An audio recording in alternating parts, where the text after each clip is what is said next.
この番組はご覧のスポンサーの提供でお送りします。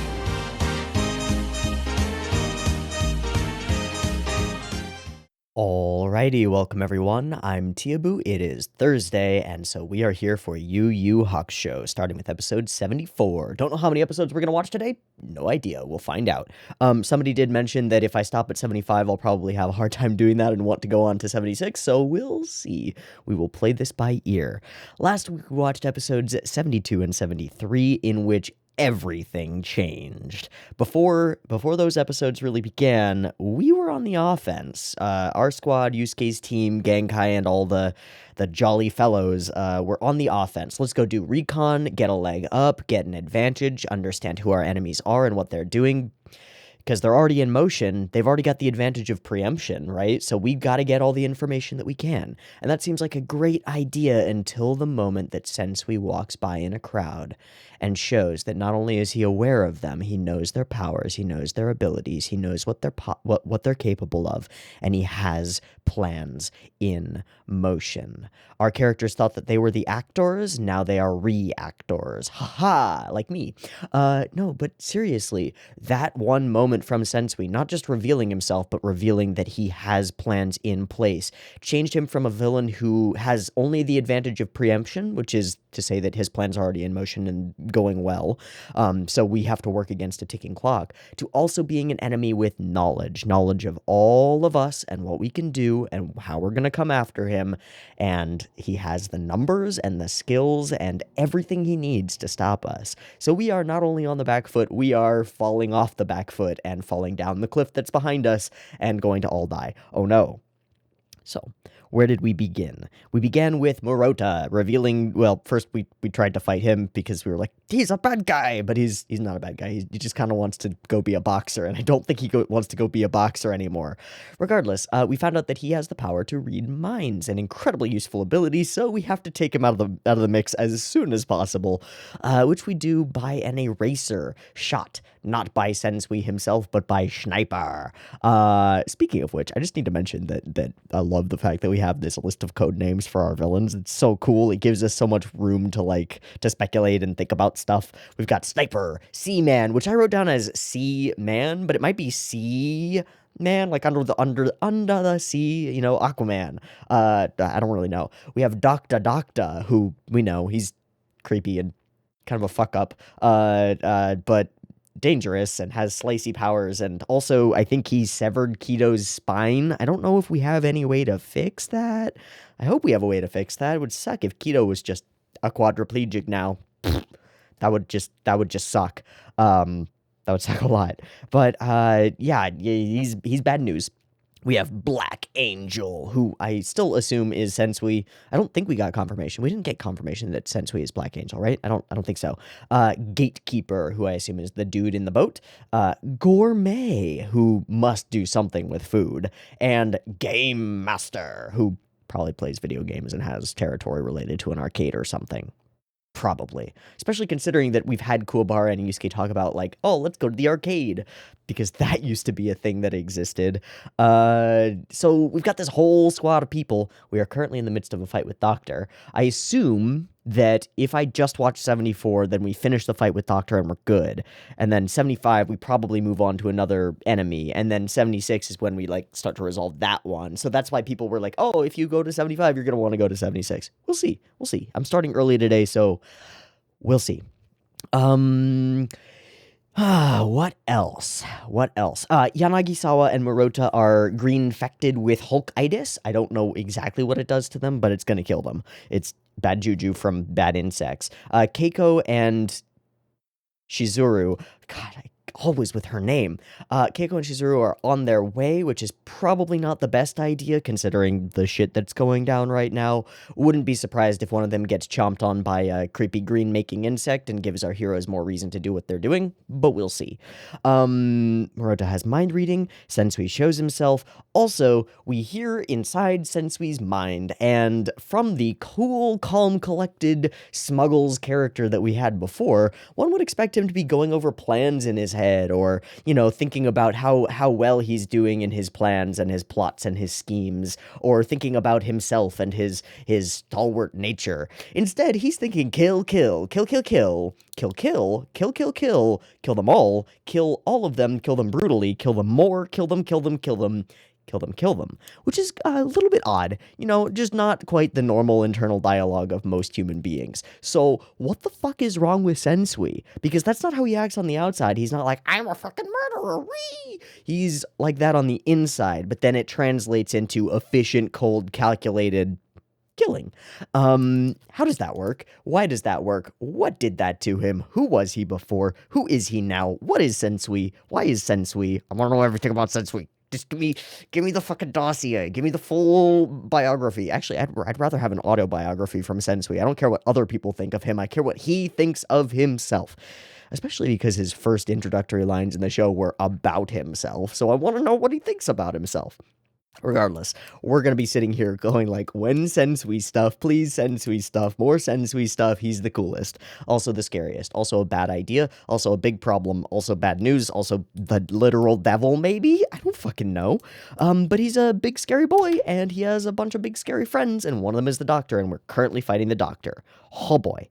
And we have a moral dilemma, a conundrum, and I'm really wondering how we're going to deal with this, or more aptly, how Togashi is going to deal with this. He has placed Yusuke into a situation where Yusuke himself is considering the ramifications of murder, or in this case, killing someone to protect other people. And this brings up all kinds of, questions about morality. It brings up the classic trolley problem. Do you actively kill one person to save more people?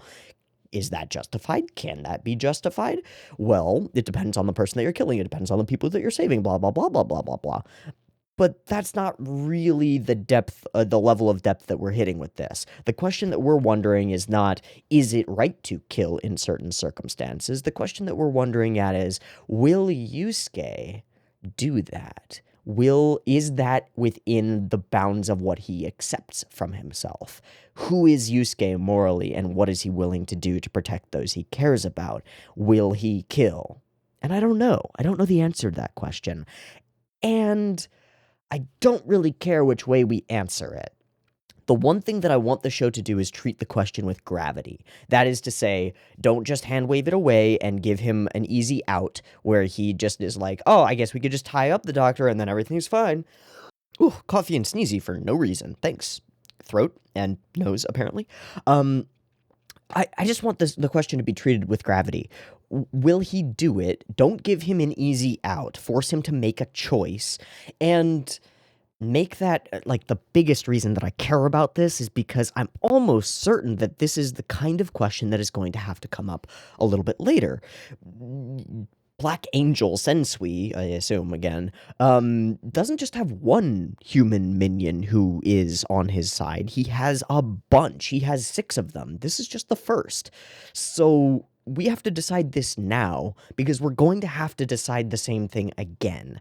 And that gives us we need a principle here. We need an understanding of how Yusuke goes through this logic, because eventually, far off into the future, it's gonna come down to Yusuke versus Sensui. It's gonna have to. And if Sensui's goal is to bring havoc and death to the entirety of the human world, maybe killing him is justified. Will Yusuke kill him? I don't know. This is, in a sense, it's kind of interesting because Big Joel just made a video about this, about the last episodes of Avatar: The Last Airbender. I think the video is called something like That Time That Aang Went and Talked to the Dragon Turtle, something like that. And it's a pretty good video, although it definitely pokes some holes in an element of a show that I had always kind of hand-waved away and been like, I like that, that's fine, it's Aang, he's doing Aang stuff, he's doing Avatar stuff. But it is a legitimate question. When faced with a murderous monster, do you kill? And Avatar, the show, chooses a different way out, and I'm not sure that that's necessarily the best choice.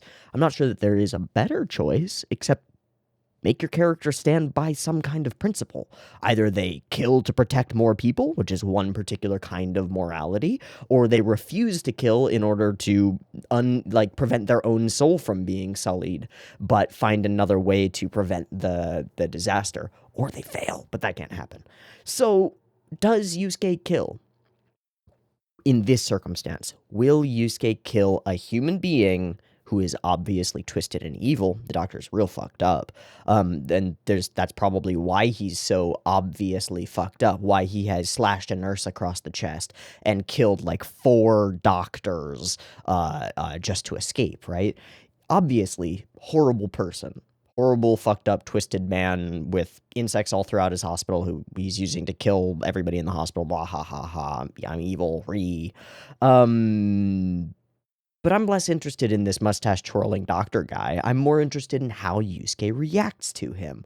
That is the point of villains, after all. That's the point of an antagonist. It's the one who acts and forces the characters to react. And on that note, again, since we taking the reins from us and going, hi, I know that you're here. I know that you're here for me. I'm here for you first, is terrifying and wonderful. And it means that since we, again, flips everything onto our protagonists, which is super, it's so cool.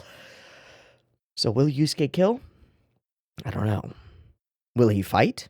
Absolutely. And so far, we've had a really cool looking fight, so I'm hoping that we get more of that. Great. Let's watch episode 74 of Yu Hakusho and see if we deal with any of these questions, because we might not. Okay, I've still got a tickle in my throat. Give me a sec.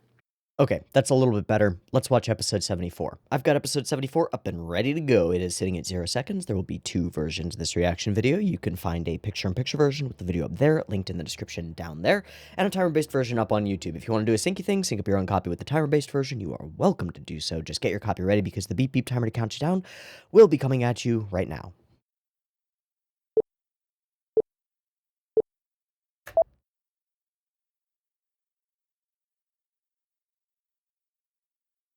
Sweet.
Okay, yeah.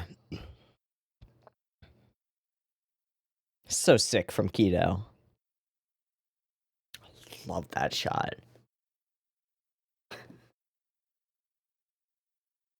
Yeah, show me the whole cut. Yeah. Yeah. Yeah. Not Wakabayashi, but still really good. Look at that shit. Ah. Mm-hmm.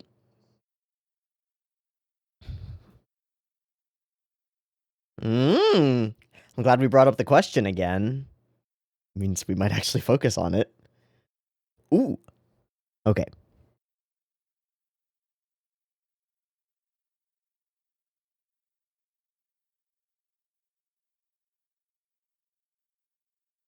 Ooh. Ooh. Hi.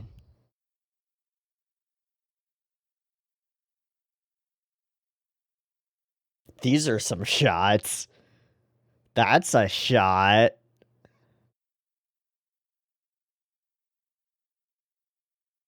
Yeah, we saw that, but this is so different. You know, there's only one okay, never mind. We're gonna find out. I'm not gonna jump the gun. Okay, wait, that transition though. I'm gonna say a name. Akiyuki Shimbo. We'll see.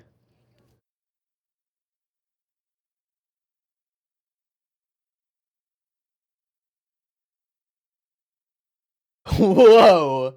Whoa! What? That whole sequence from the what? Okay. Suddenly we're grayscale. Oh no.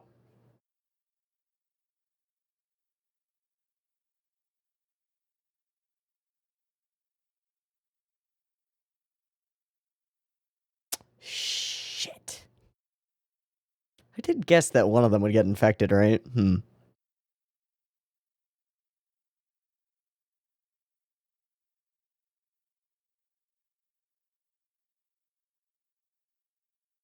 Why?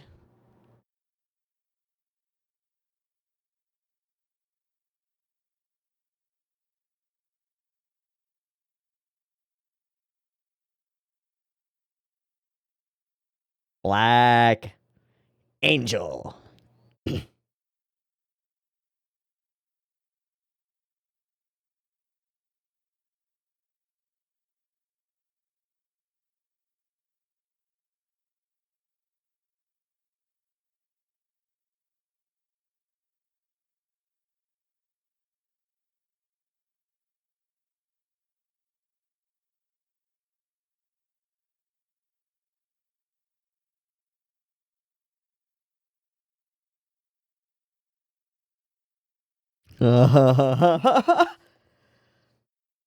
Bye. Hi. Uh-oh.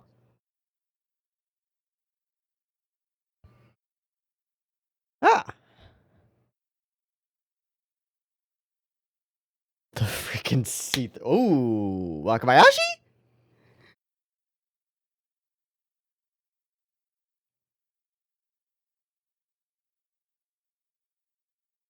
Ugh.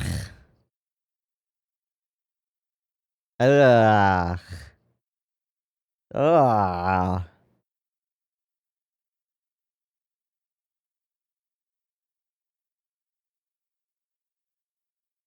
No.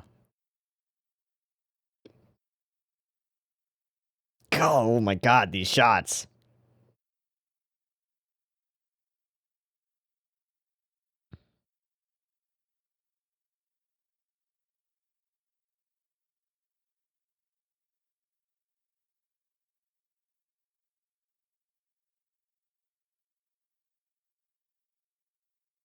Oh, that can be arranged. Simple solution. Ah, fucking hell. Never mind.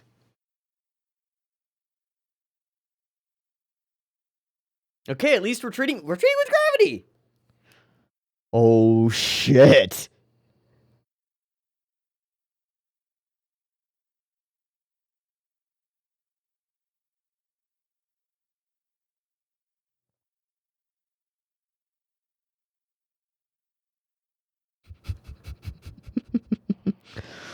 Ooh. Ooh, Yusuke. You wanna bet?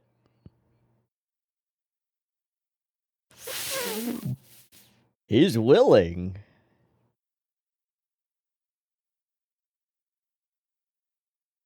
Oh, we keep flickering between the eyes. Oh, hi, Genkai. Mm.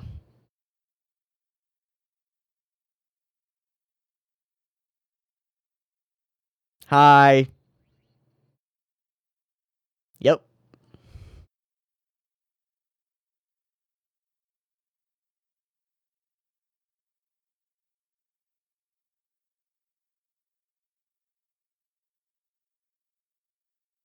Damn, Genkai.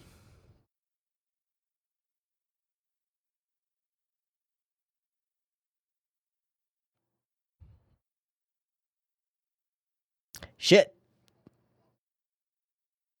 Oh, hi, guys.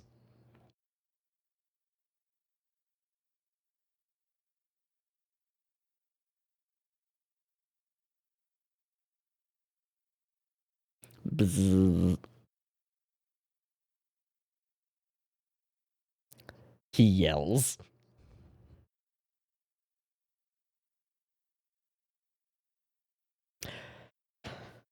That's what they saw, which drove them here.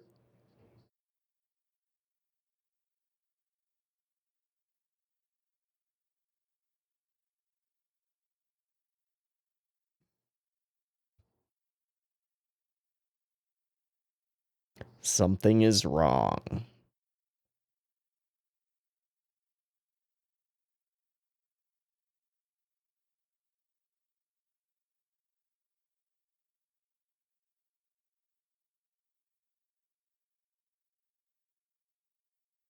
Hmm. Aw, buddy. We gotta get him fixed. Thanks, Kurama. Bye.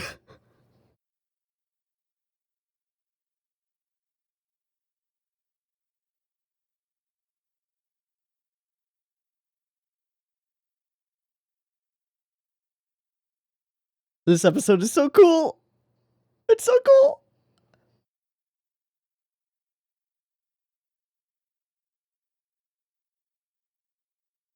Fight amongst the sheets?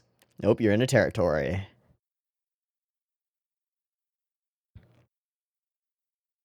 Aw, we don't get to fight between the sheet. Aw, it's such a thing. Uh-oh.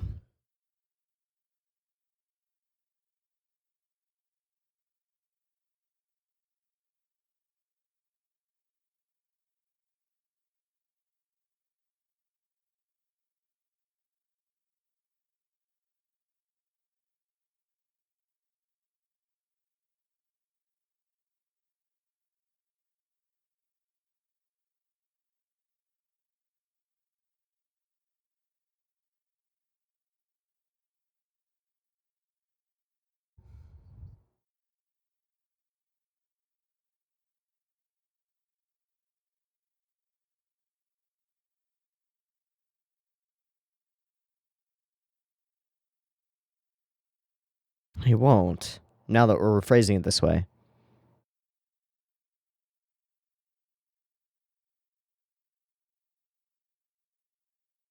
This is Doctor's goal. Is it Sensui's goal?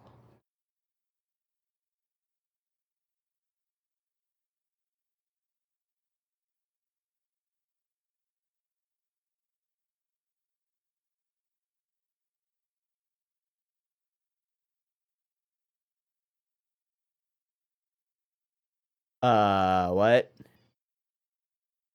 You might have fucked up, buddy.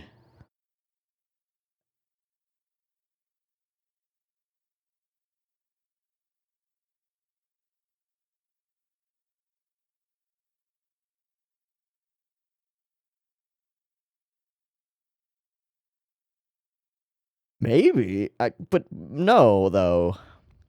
Not with that lead up. Not with him taunting him into it.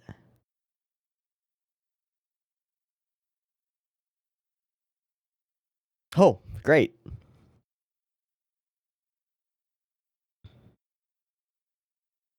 Whoa. Cool. Yeah, no shit. Yeah.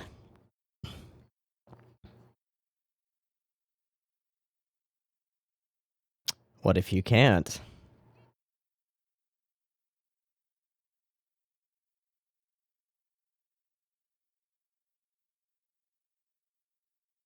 Hi, Pooh.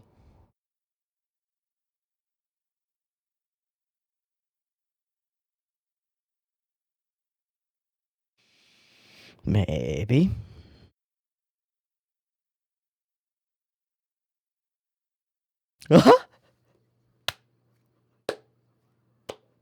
Now his tune changes. Oh boy. So now we're rooting for Yusuke not to kill him. Fuck.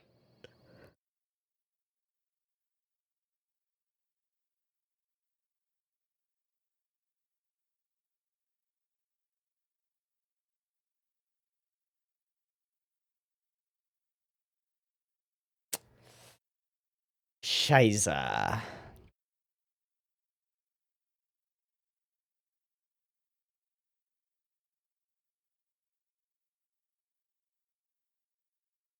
So now the like far off threat is now solidly manifest in front of him. Shit.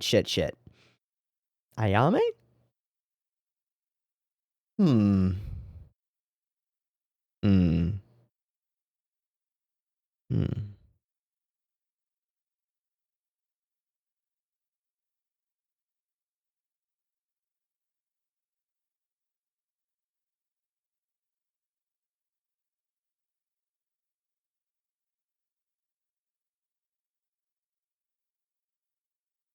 Hmm.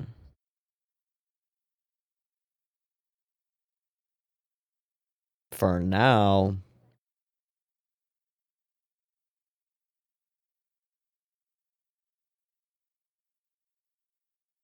Yeah. Don't jinx it. Because what if they can? Oh,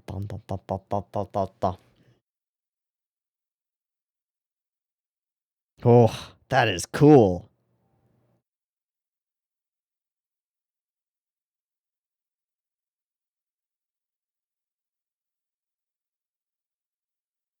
Fuck.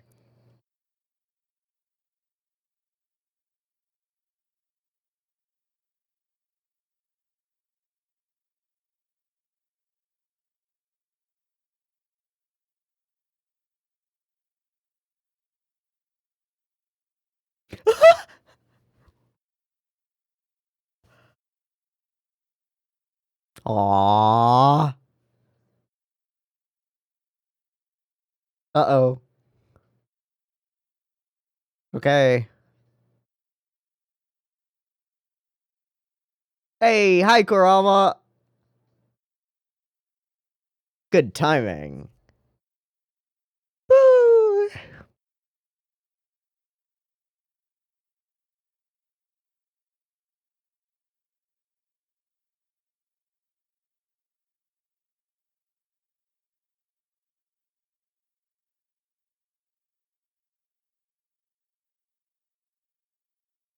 This guy's fucking insane, man.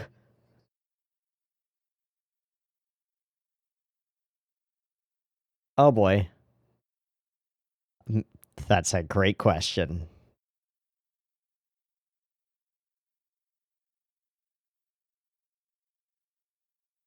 Okay. Okay.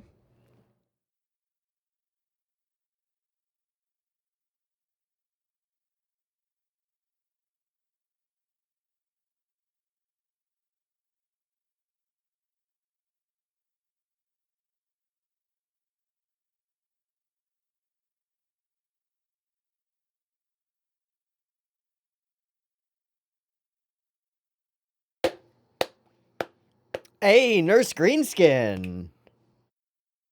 Acid? Two-Face? No. Fuck.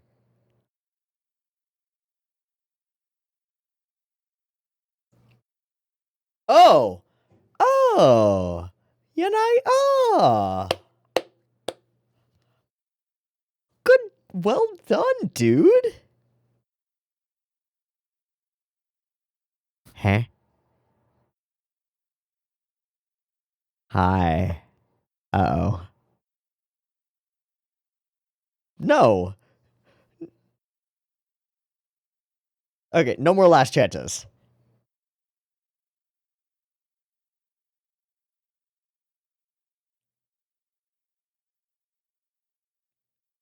Is that your end? Fuck you.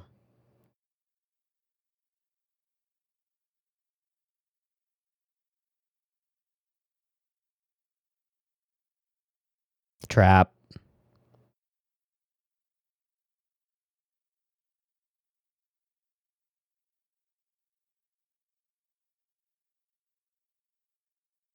Ah, buddy. Shit. Oh. Oh, what the fuck? Devil.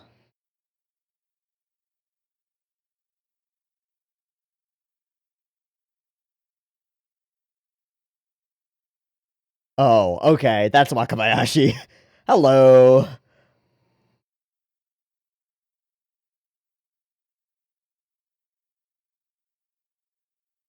Oh, that too. Thunk.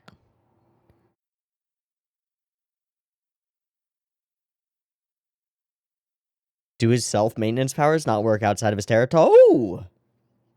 Oh, hey, that was quick. I think you're safe. Also, aren't you still bleeding out from your stomach? Hi. I did it.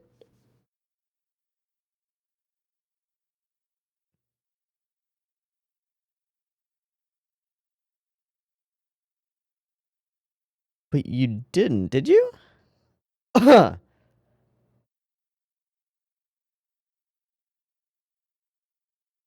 You still made the choice.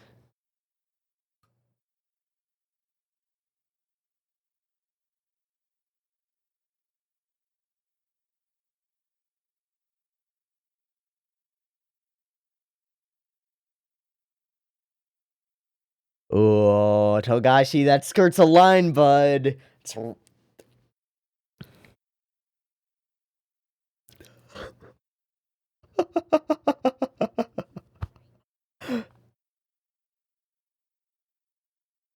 Hi, Poopy Poo. Yes, yes.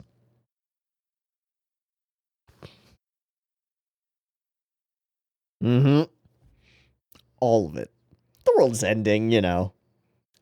Hi, Keiko.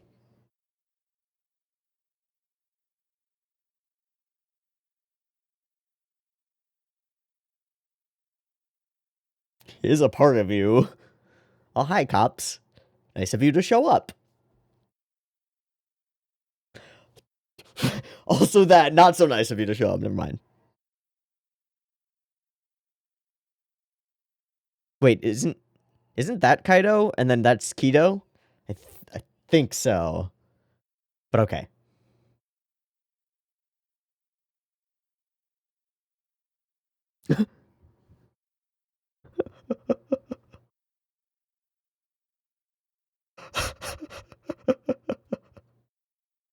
Ooh. Wait.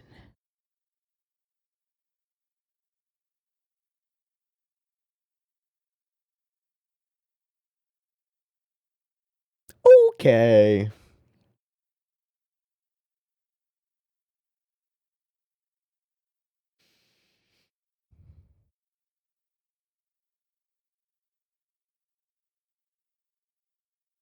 That shot of the sky through him.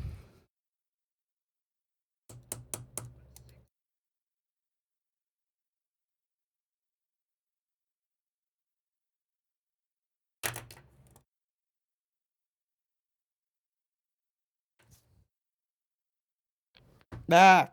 I didn't want to know that we're gonna have some cool bar focus, but we're gonna have some cool bar focus. Yay! He really fucking believes that, doesn't he? Doctor does, I mean. And so does Sensui. Okay. Let me see. Can I break this into 3 simple things that I want to break down in this episode and, like, really focus on? No, there are too many things in it. Fuck. Shit. But there are a couple of particular story elements that I can break down specifically, and then focus on like animation and production details as separate things. Great, we can do that. We can do that. So one of those elements is all of the hints that we get at the reasons behind the bad guys doing what the bad guys are doing. That's one element. Second element is Yusuke's decision to kill. It's another element. Because he does make the choice. This is kind of... I said it when it happened, but like this is really skirting a line, Togashi, because it's almost Yusuke didn't make the choice because there was no repercussion. which is sort of the kind of Aspily stuff that I was getting mad about in the very early parts of Yu Yu Hakusho, where it's like, oh, we just did a thing, and I guess the mirror decided to give everybody's soul back, and everything's fine, right? But it's not quite that, because he still emotionally believes that he has killed Doctor, and has to grapple with that for a fraction of a second, but we see the look of relief on his face when Genkai revives him. So there's still something to it, right? There's still more there than nothing. Okay. The most common form of purely and truly anti-human sentiment, the kind of like we should all be extinct sort of sentiment, the most common that I have heard is eco-terrorist in nature, which is to say that like the value of life on Earth is greater than the value of humans on Earth. Humans are actively destroying the ability of life to continue on Earth. Therefore, humans should be extinct because then life on Earth would continue without us destroying everything, is the general logical flow of that. I don't know if there are other particular schools on that, so I'm going to go look into that really quickly. I'm not super expecting to find a lot of useful stuff. Mostly, I just want to use this as an opportunity for myself to prime my own mind philosophically on, like, why would they hate all humans and want to die and recognize themselves as members of the problem? Like, how do we, blah, blah. Is it just as simple as Doctor is fully insane and is just projecting that onto everyone? Everyone's a murdering piss monster, blah, blah, blah, and therefore should not be? And then how do we get to the alternative being, let demons rule? They're certainly better. I don't know. Also, why does he continue calling Yusuke a devil? And why does he start lapsing into this whole, like, oh, devils are all around me sort of idea that he has? Is that legitimate, or is that just his fears, or is he using devil in a way that doesn't make sense to me, or what? Because he doesn't say demon, he says devil. It's like, well, what's the difference? Why say that? It's just distinct enough that it seems to matter. So I want to look into that. Before I look into that, I want to talk about a couple of visual elements in this episode. So this is all preview stuff, and then we enter into our location. The angle choices, the close-ups on the faces, the weird lighting, the strange shot angles. That's...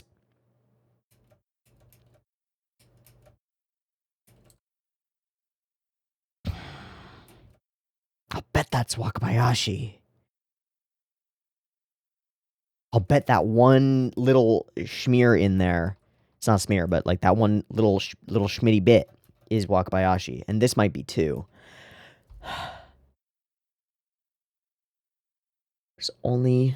There's only one director, one episode director, who has repeatedly, when starting an episode that leads off of a previous episode, has repeatedly redone completely a shot that we've seen before because he thinks he can do it better, and he usually can. And that person is Akiyuki Shimbo. I want to go out on it's not even a limb at this point. I want to say this episode is probably episode directed by Akiyuki Shimbo, maybe storyboarded by him, I don't know. And then an animation directed by Atsushi Wakabayashi. I think so. There's enough Wakabayashi, definitely. The thing that throws me a little bit is that there's way less reliance on like tricksy, colory stuff in the episode than Shinbo usually uses. He usually uses that stuff throughout his fight scenes. Here we use color stuff and we use monochrome, but we do it once the characters, the girls, are in the elevator, and we use it to show a low light situation. And oh my god, there's this scene where the lights flicker and Shizuru is standing there and it flickers color into the entire scene. Coolest idea. So awesome. Like seeing in grayscale, like low light vision. It's so right on. And then we have stuff like this transition where he like flings it. Yeah, no, he just pushes his hand forward, and that's our wipe to the next scene. That's Shinbo stuff if I've ever seen Shinbo stuff. Oh yeah, and then there's this whole shot where we hold this angle for a second, not realizing that something's going to change, and then it changes by showing us that this whole area is background animated. Whoop.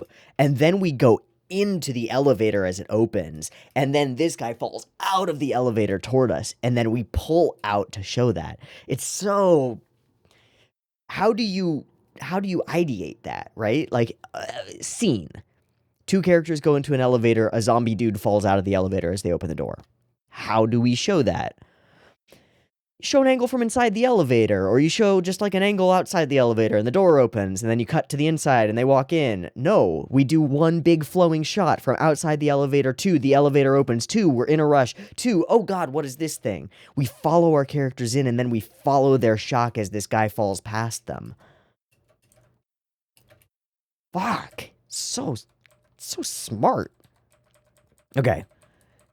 The hyper close-ups on faces, deep character. Also, I love the way that we obscure half of each of our characters' faces in blown out lighting. For the doctor, it's the right side of his face. For Yusuke, it's the left side of his face because it's coming in through the windows next to them. It's such a cool way of envisioning how this location would look in different senses, in different ways. We do it later with Yusuke's face too, and then we make like how you. The floor is not translucent. It's not transparent. We just choose to shoot from below it because Shinbo is that way. And if this isn't Shinbo, then I'm insane, and I need to check. Let me make sure. Dum. Haha. Storyboard, episode direction, Akiyuki Shinbo. Animation direction? Atsushi Wakabayashi. Who would have guessed it? Who would have guessed?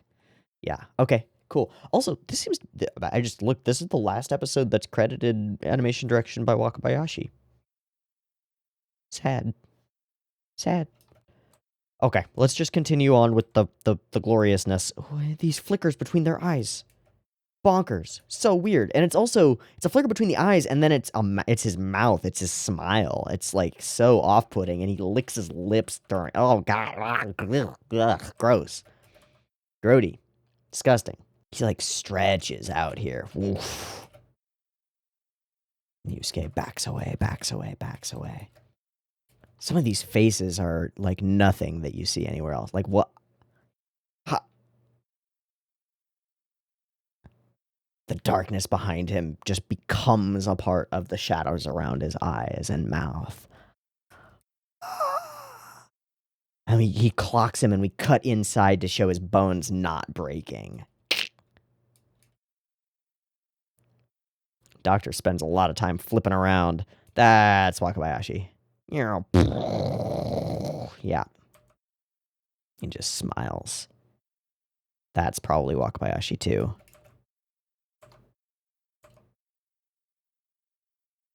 You have to kill me. You have no choice. And his eyes go from deep brown to fully black, like as black as anything else in the scene. Like windows into his soul, dark as can be. Kill me. Ha ha ha ha. Kill me. So can you kill me, or will you let me go? That's just awesome. Just look at that. Look at this frame. That's just awesome.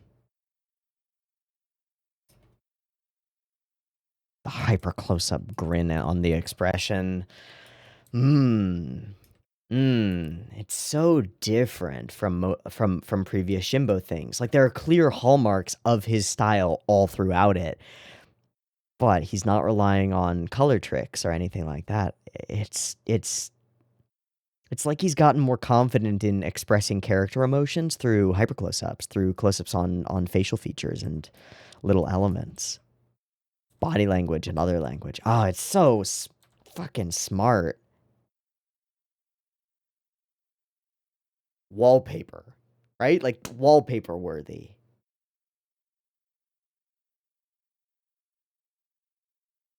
Crisp and dark, and this little highlight triangle up on his face up here, verging into darkness, making a choice. Okay, transition to Genkai. Some Genkai stuff happens. Some other things happen. We meet with some people. The other people arrive, and Kurama runs over. Yay, woo. Poor Kuwabara is just... Everybody's like, we shouldn't let Kuwabara near anything dangerous. And Kuwabara's like, I want to be helpful. Poor guy. I'm gonna have to cut this section because I'm just gonna listen to the entire Sensui scene, because I need to know everything that I can about Sensui multiple times, as many times as possible. See you in a sec. Okay. Hold on, this is just a separate thing, but like this guy's face is a little bit familiar, you know what I mean? Echoes! You know, you know what I mean? Just a little bit familiar. Actually, wait, does he have the little, he has the little hair things, right? No, I guess Koichi's are a little bit different. They're like right here, and this guy's are like sideburns almost. Darn. Still, kind of similar. Just a little bit. Okay, anyway, onward. Yusuke could kill him. Then let him die.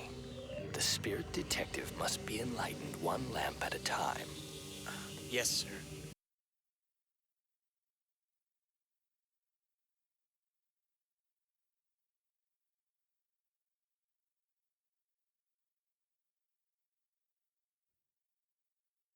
The spirit detective must be enlightened one lamp at a time. Is that simply a play on enlightened? What does the sub say? I don't normally like to do this because they're practically different canons, right? But since we saw we should go in as well, there's no need. This will be a good opportunity to get to know the man named Urameshi Yusuke. Very different. Very, very different. Okay. I don't know anything more than I already know. Aww. Okay. Hoping for a better explanation of that particular play on words, but it's not that direct a translation. Ah, okay, cool. So, we have to make him unconscious, but he can't go unconscious, at least not within his territory, right? I think that's the thing that happened. Like, we threw him out of his territory, and so we... But you've never killed a human before. So he tries to tempt him into killing him. Is that solely and exclusively the doctor's goal? Or is it Sensui's goal as well? Is his endgame... I mean, his endgame is the tunnel. He says that clearly. Like, yes, the tunnel is our primary goal, but we have others as well. But he seems to, like want to convert Yusuke somehow. Sort of like Toguro wanted to prove himself correct by forcing Yusuke into a position where he had to choose strength overwhelming, right? It's like Sensui wants to force other people to recognize that whatever his morality is correct. It's weird. Okay, so stuff shatters. I'm gonna blow your head off. Furious. And he is fully prepared in this moment to do exactly that. So the choice has been made. That's crucial. He makes the choice right there. Yusuke is willing to kill to protect. But he doesn't have to reckon with the consequences of that yet. But he makes the choice. Ooh hoo hoo. Ooh hoo hoo. What if in some twisted way that's what Sensui thinks he's doing? Killing to protect something. Doesn't seem quite right. It seems more like...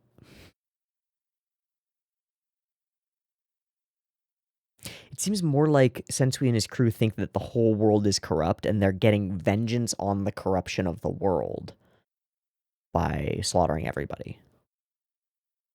It's hard to say. It's just hard to say. Love this shot of the elevator. So cool. So much fun. Okay, we leave her in here. The lights come on. We fire, but then Yana as a nurse shows up. I guess we do go monochromatic blue for this whole sequence, which is cool. It's great for spirit gun times. And we get this nurse. Oh no, I'm a nurse. I'm just a nurse. Not just a nurse, though. Koenma is genuinely worried, is the only thing that I really take away from this. The way that he's like... He's not complaining about anything. He's just standing out here looking out into the distance over his realm. Just worried. Stuff going on in his mind. What if he knows more than he's letting on? Maybe. This is the sequence with the flickering lights. On the inside, this is just so cool. I love the idea of this whole sequence. It's just cool. And Chizuru is continuously a badass.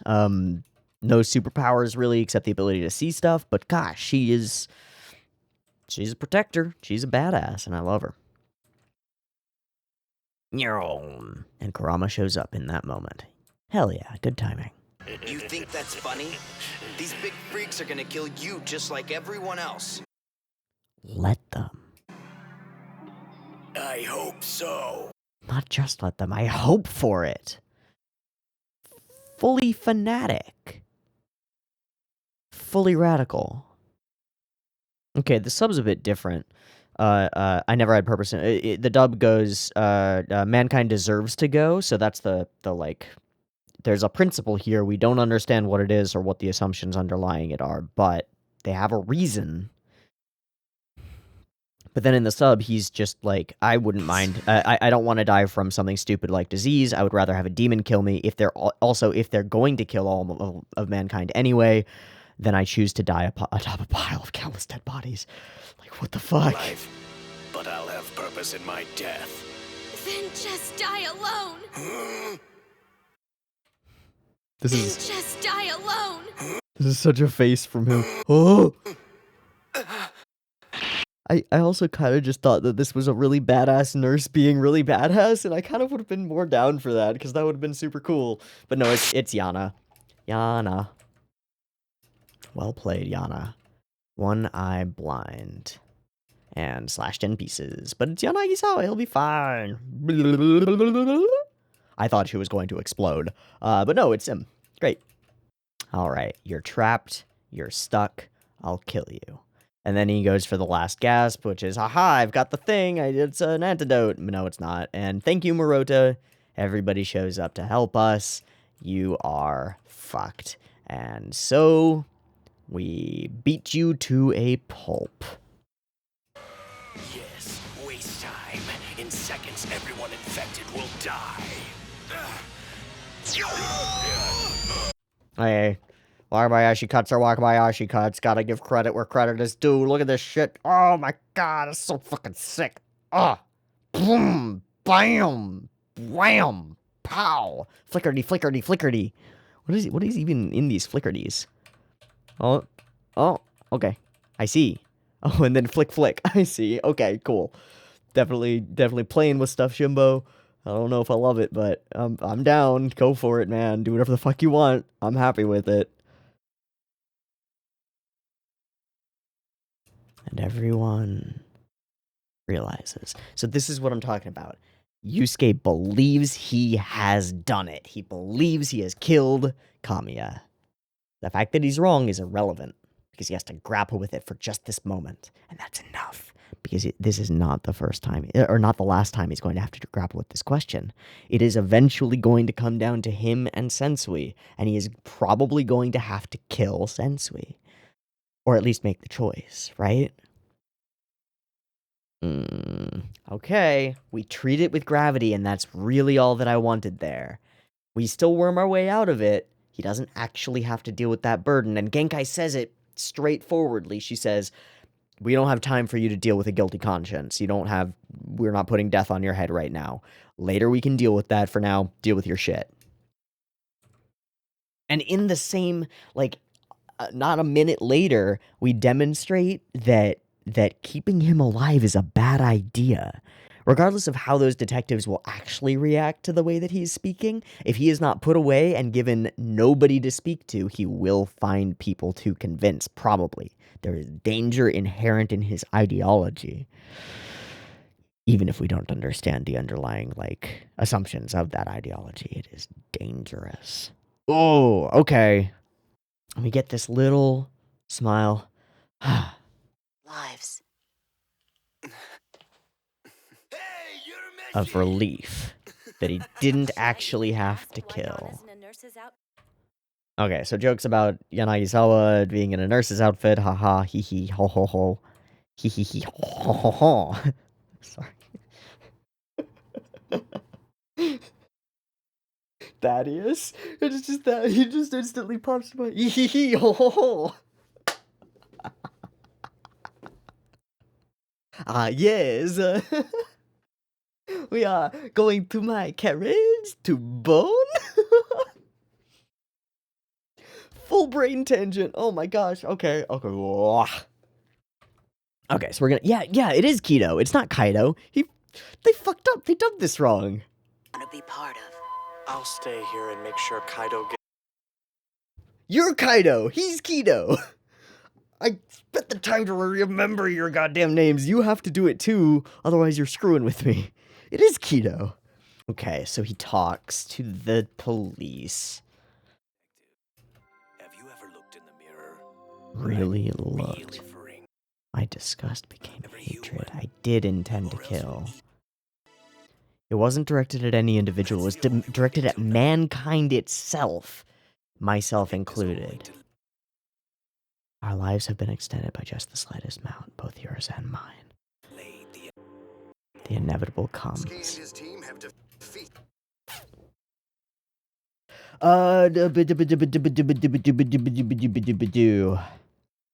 This is a cool fucking episode. Cool animation. Excellent direction from Shinbo. Also really, really different from a lot of Shinbo's previous direction. A lot of just really solid conveyance of stuff. Really fast, really efficiently, through interesting angles and scenes. And there isn't a director on staff for Yu Hakusho who conveys the emotion of the characters as well as Akiyuki Shinbo. And he does it in such an interesting way. It's like when you watch a Kyoto animation show and there's one episode that's directed by Naoki Yamada and you go, wow, this episode is different. I feel something for the characters. Why do all of these weird close-up shots of their legs make me feel feels? Why do I feel what my characters feel more seriously than any of the previous episodes? Well, that's what we got when we got into episode 5 of Tamako Market, right? It's like, Jesus, this is different. This is special. That's how Shimbo episodes feel in Yu Yu Hakusho. They feel different and special. It's cool. Okay, so 3 segments. Production stuff. It's awesome. It's so cool. So cool. It's so from the weird wipe when the doctor puts his hand forward to that one really animated, really dynamic shot of just our characters entering an elevator. Our side characters. That's not the battle sequence, but we just fully animated it because it's awesome. To all of the close-ups on our characters' faces, to the like disdain and self-hatred and hatred for everything that we see in the doctor, to the decision that Yusuke makes, all of the production lines up to create an awesome foundation for all of that stuff. Then we have Yusuke's decision to kill. He makes the choice. But without the repercussions yet. But he makes the choice. And he knows he can make that choice again if forced to. Interesting. Interesting. Why do they want to tempt him into it? And why? I know it's a dub line, but that means that it has to make sense with the rest of the dub, right? Why did Sensui say the spirit detective must be enlightened one lamp at a time? That's such a... It has a ring to it. It's almost like a proverb in a weird way. It's like, to follow the true path, the monk must be enlightened, one lamp at a time. It's like, what does that mean? That sounds like a thing that people might tell young monks or whatever. So, what? And then the why behind the bad guys. Not just bad, not just vindictive, fully genocidal. Self-genocidal. So, that basically wraps us for this episode. What I'm going to do now is I'm going to go prime myself on I'm going to find any schools of philosophy that indicate a leaning toward genocidal behavior, or extinction-oriented behavior. And I know where to start looking for that, but let me see what I can find. We'll see. Ugh. Such a flawed argument. So I'm reading about VHEMT, or vehement, I assume people probably pronounce it, the Voluntary Human Extinction Movement, a primarily environmental movement that says that humans are incompatible with the environmental biosphere and causing lots of suffering because they suck and humans are overpopulating everything, and so we should voluntarily stop reproducing. Okay. The huge list of issues with the arguments placed here, such as a belief that Earth's non-human organisms have a higher overall value than humans in their accomplishments, such as art. The, quote, the plays of Shakespeare and the works of Einstein can't hold a candle to a tiger, which I think is stupid. There's ideology drawn in part from deep ecology, sometimes refers to the Earth as Gaia, which means that there's a spiritual element to this. Says that human extinction is unavoidable and that it's better to become extinct soon to avoid causing the extinction of other animals. Also argues that procreation today is de facto child abuse, which I could see an argument for. It's a ridiculous generalization.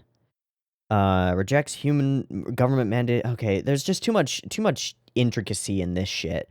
So let's go into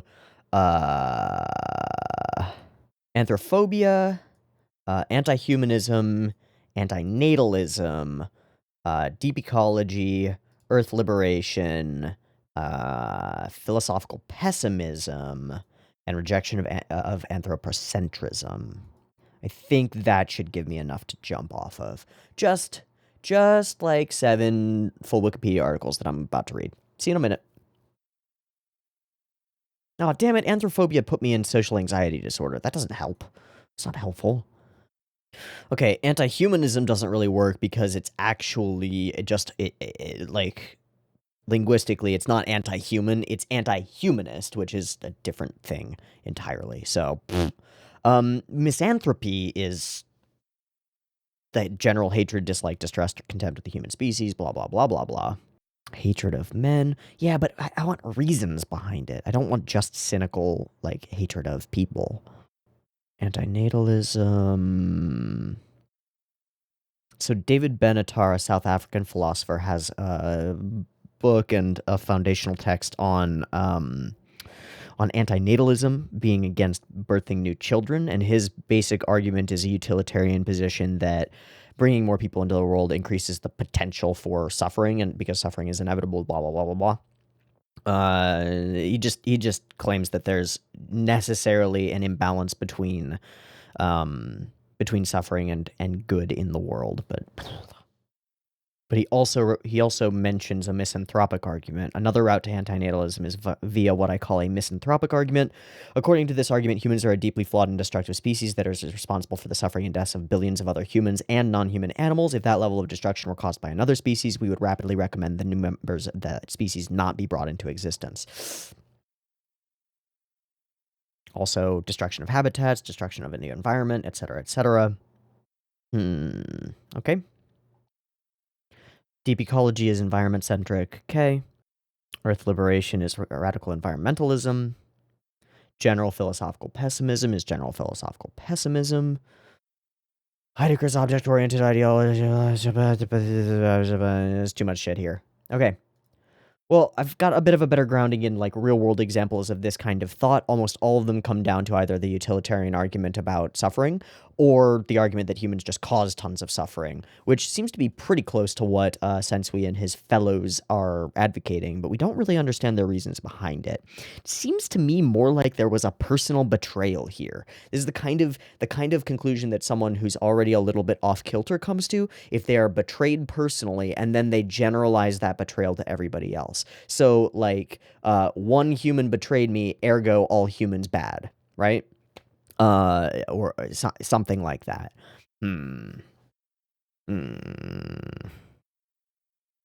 We shall see. I hope we'll see. I want to find out more about their ideology and their definitions, their whole bullshit. Okay, we're gonna wrap this episode. I think this episode was fucking awesome. For all of the reasons that we've talked about, it's got cool stuff going on in the background, and it's still cool stuff going on in the foreground, and the art, and the animation, and the style, and the everything. It was just an awesome fight and an awesome internal battle for Yusuke. I like it a lot. Let's move on to the next one. Who will we face next? Who will we send against us? Will it be Sniper? Probably not, because he'll probably be chilling for a bit. Will it be Seaman? Maybe. Will it be No, not Gatekeeper. Maybe Gourmet or Game Master. I don't know. Also, can Kuwabara do something? That would be nice. That would be really nice. Cool. See you in a moment. Peace. All right, welcome back. We are good to go for episode 75 of Yu Hakusho. I don't know if this is a terrible idea that's going to get me cliffhanged into the next 10 episodes all at once, but we're going to find out. Episode's up. Beep beep timer.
All right. Mm-hmm.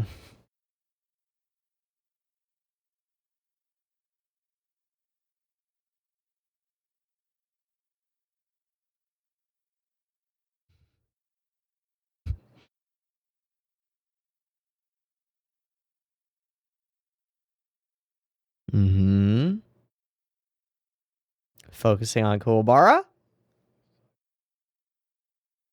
Mm. Mm-hmm.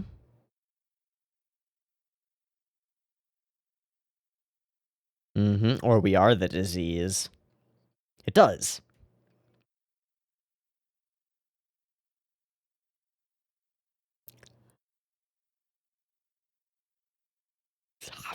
Sure. Oh, okay. Oh, come on.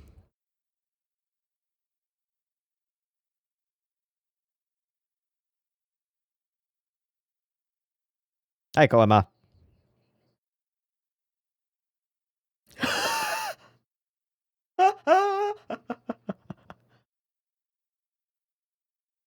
Well.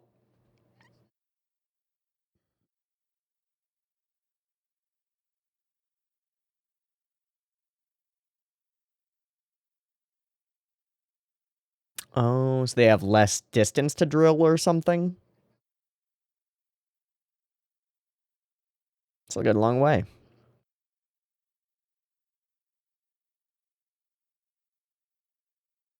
So it's bigger. Got it. That makes sense. Got it. Just the tip. Ooh. Can't see at all.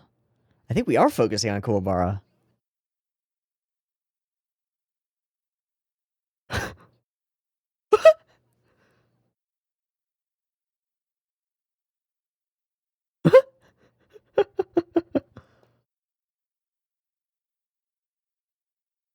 Ah.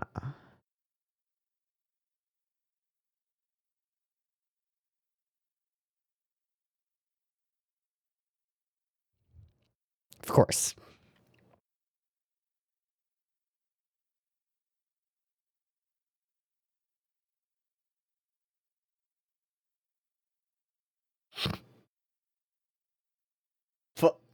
Bye, Kua? Where are you going?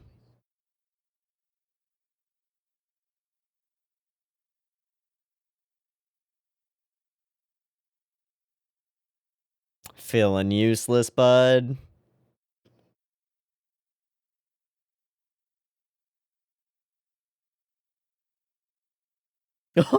Jeez. There we go. What is that?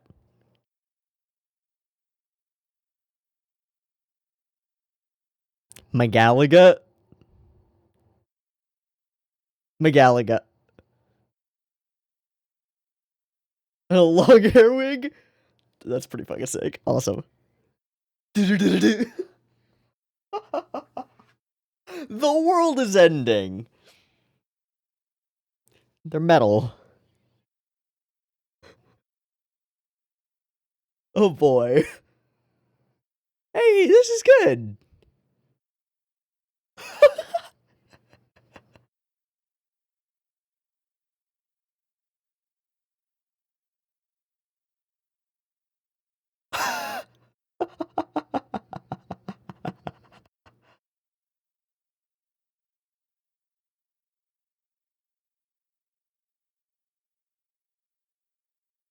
That's all pretty cool, actually.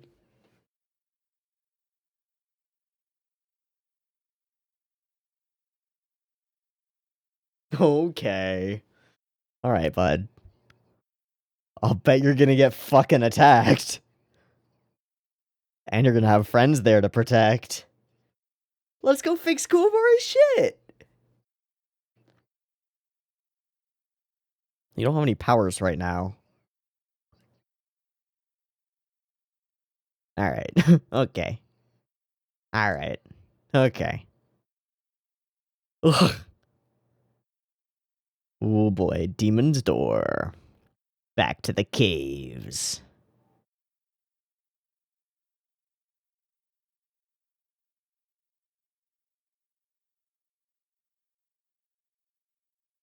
Hello, Gatekeeper. What are you thinking about?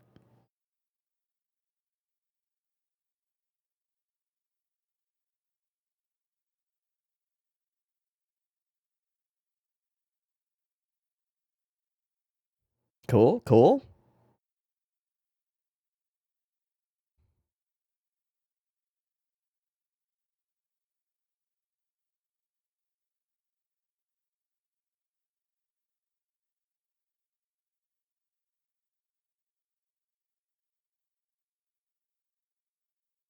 Ooh. Isn't that Seaman? Kuwabara. Kuwabara. Aha. Kuwabara.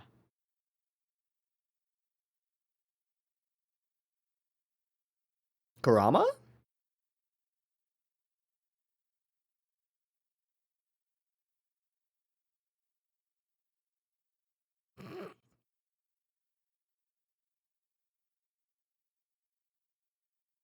Mm-hmm.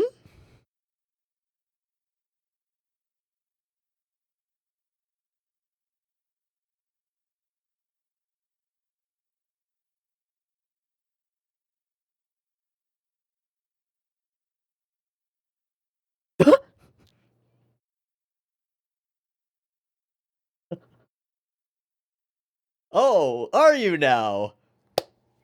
Game Master. No no follow him. Yes. Somebody go follow him.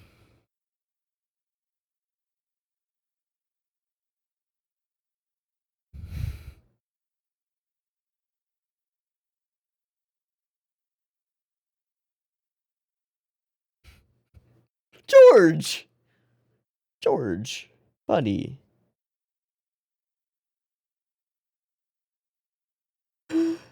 Ah. Oh.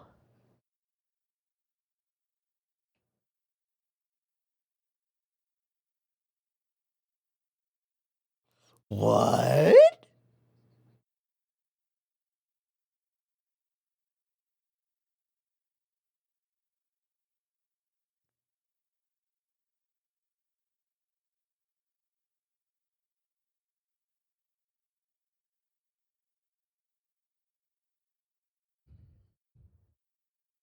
Ooh. Ah.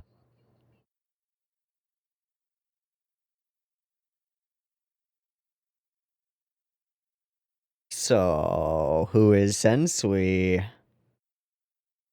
We might actually find out. They even did the logo.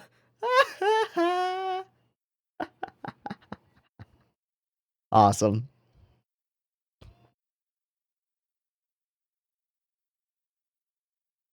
Hello, Seaman, I think.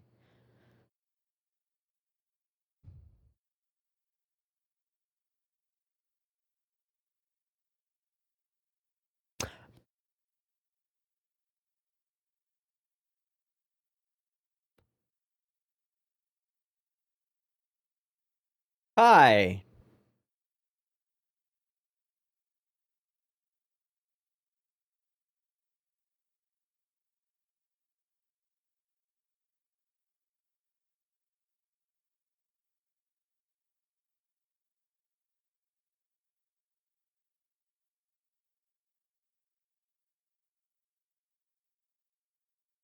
It is Seaman.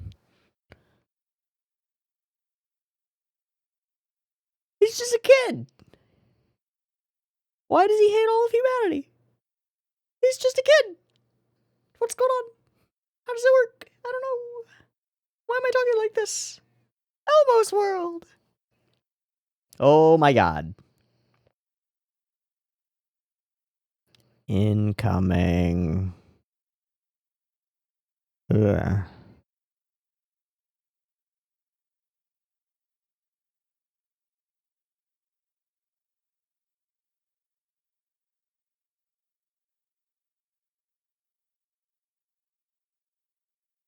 Uh-oh.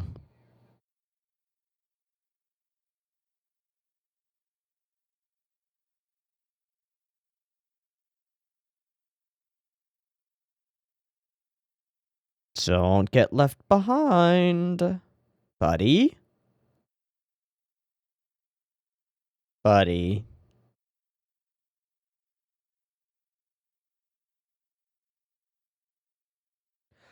See, man. Uh-oh. Good. Scream.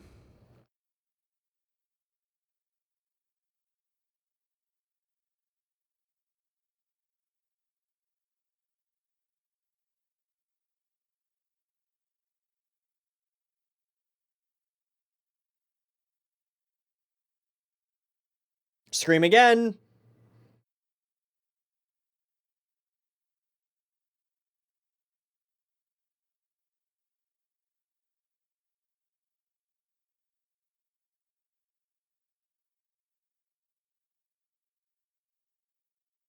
Damn.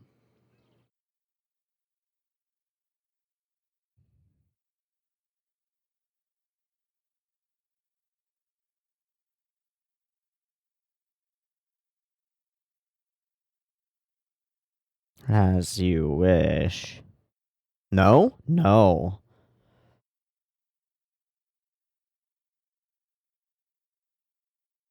Spooky. Hi.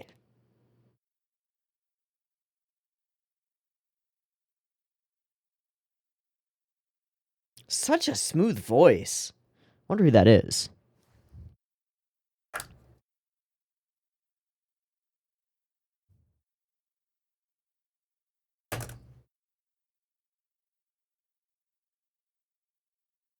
Oh.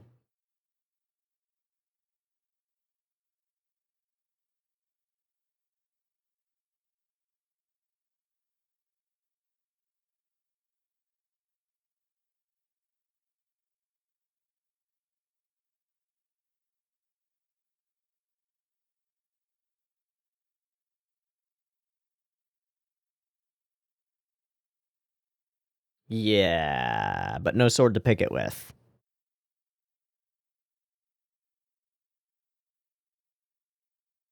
Oh, hi.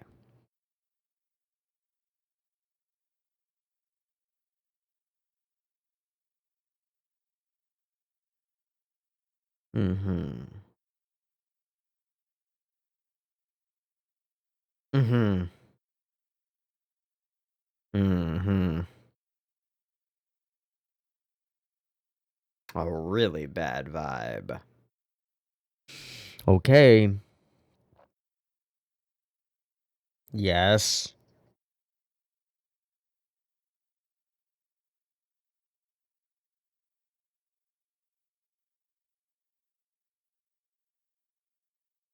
She has a feeling. Yeah, but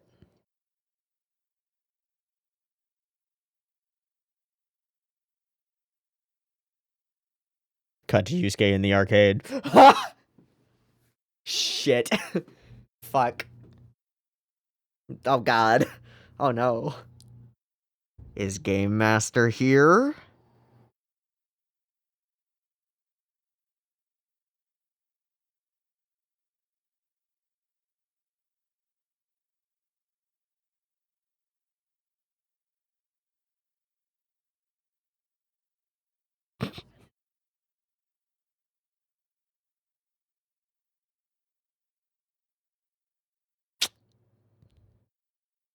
Meanwhile.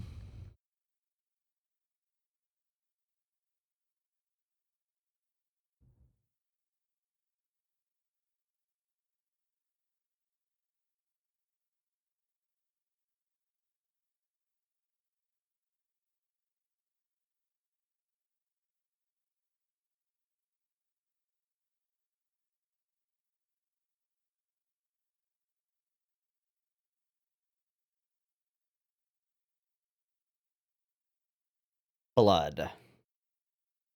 Can he make more of them?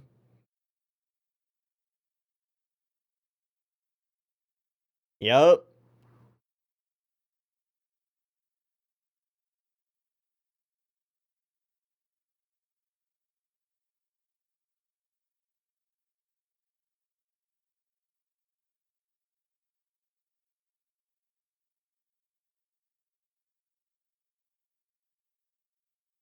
He knows their names.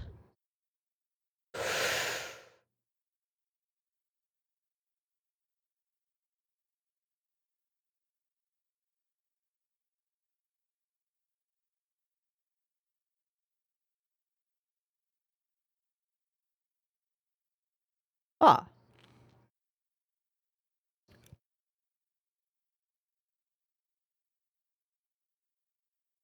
Explain them. Please. Do tell.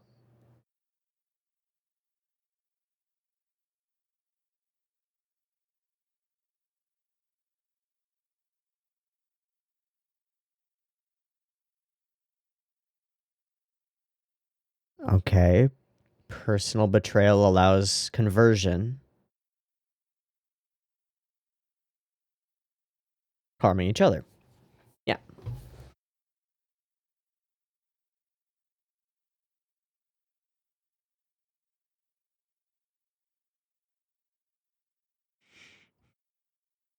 That can be arranged. Okay. Okay.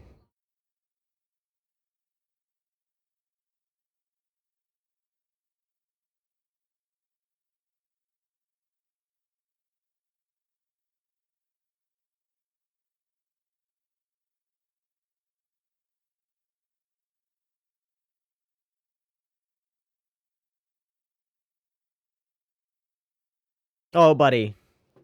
Ooh, shot.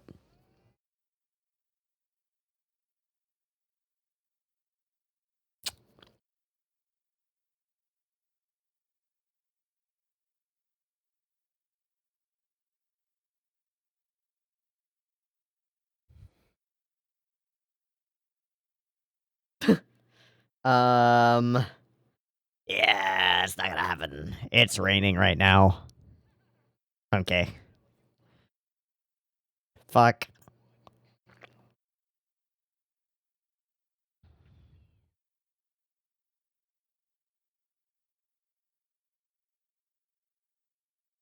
Gotta kill the summoner.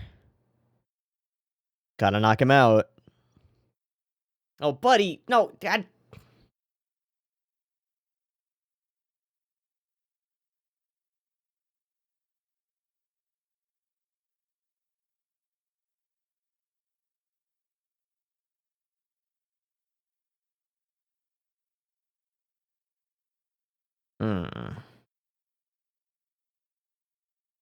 Elitism and bullying. And so he becomes the bully.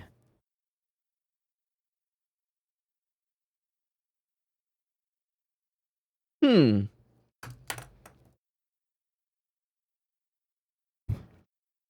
Hmm?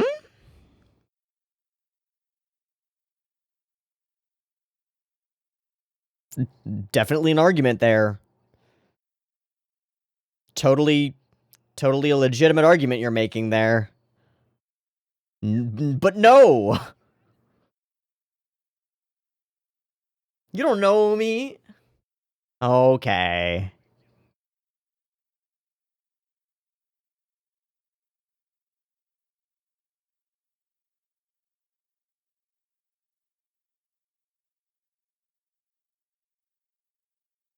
Gotta reach out for some power.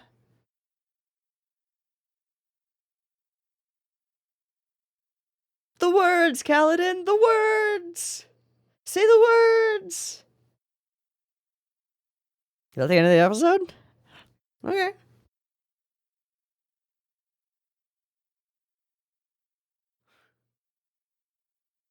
Shit. Oh god, it looks a lot bigger now.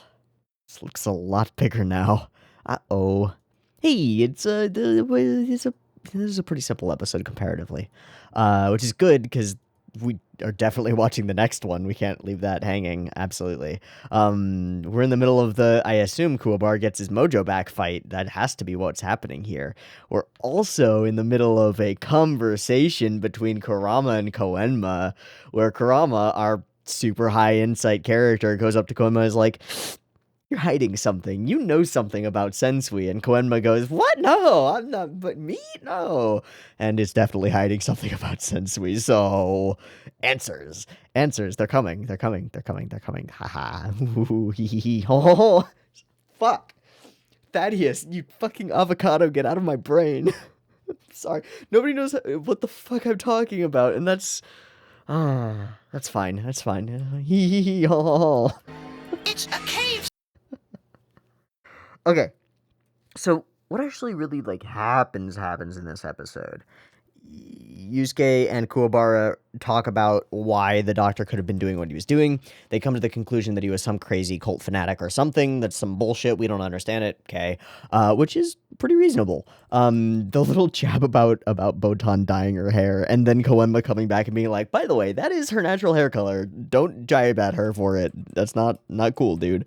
It's very cute. It's very cute.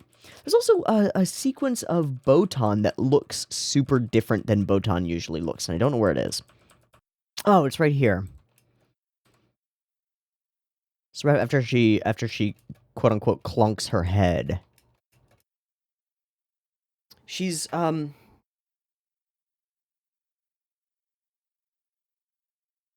the proportion of her face is squished vertically. She looks almost like a character from not Sorayori, Sora no Woto. Looks like almost like one of the Sora no Woto characters, or like a Kyoani character, slightly squished. Let me find a different shot of Botan. Okay, so let me see. On screen for me, the horizontal, not counting ears, is that long on my pen. And the vertical, it's almost identical, like vertical chin to top of forehead. Great. Same width and height. And then in a more normal on-model-y looking shot of Botan, great. Uh, oh, yeah. Yeah. Significantly thinner face. It's just interesting. I wouldn't consider it like being off model or anything like that. It's just I noticed that she looks noticeably different in this shot. It's interesting. Cool.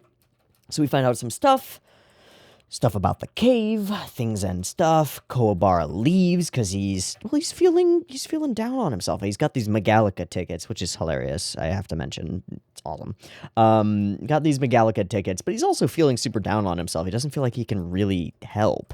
And so off he goes with some friends who he's going to have to protect, and that's the reason that he's going to come into his power once again.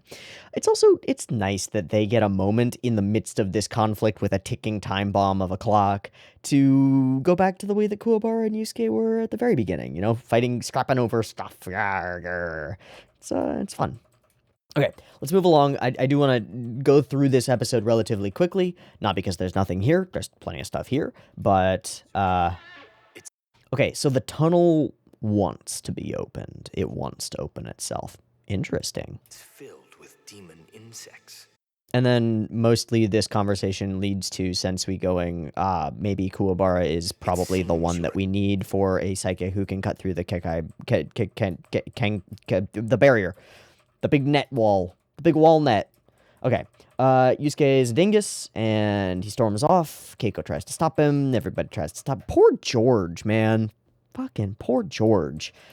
And Kurama is here to confront Koenma. And we do this shot at the end that is them half and half. And it's like, there's something real here.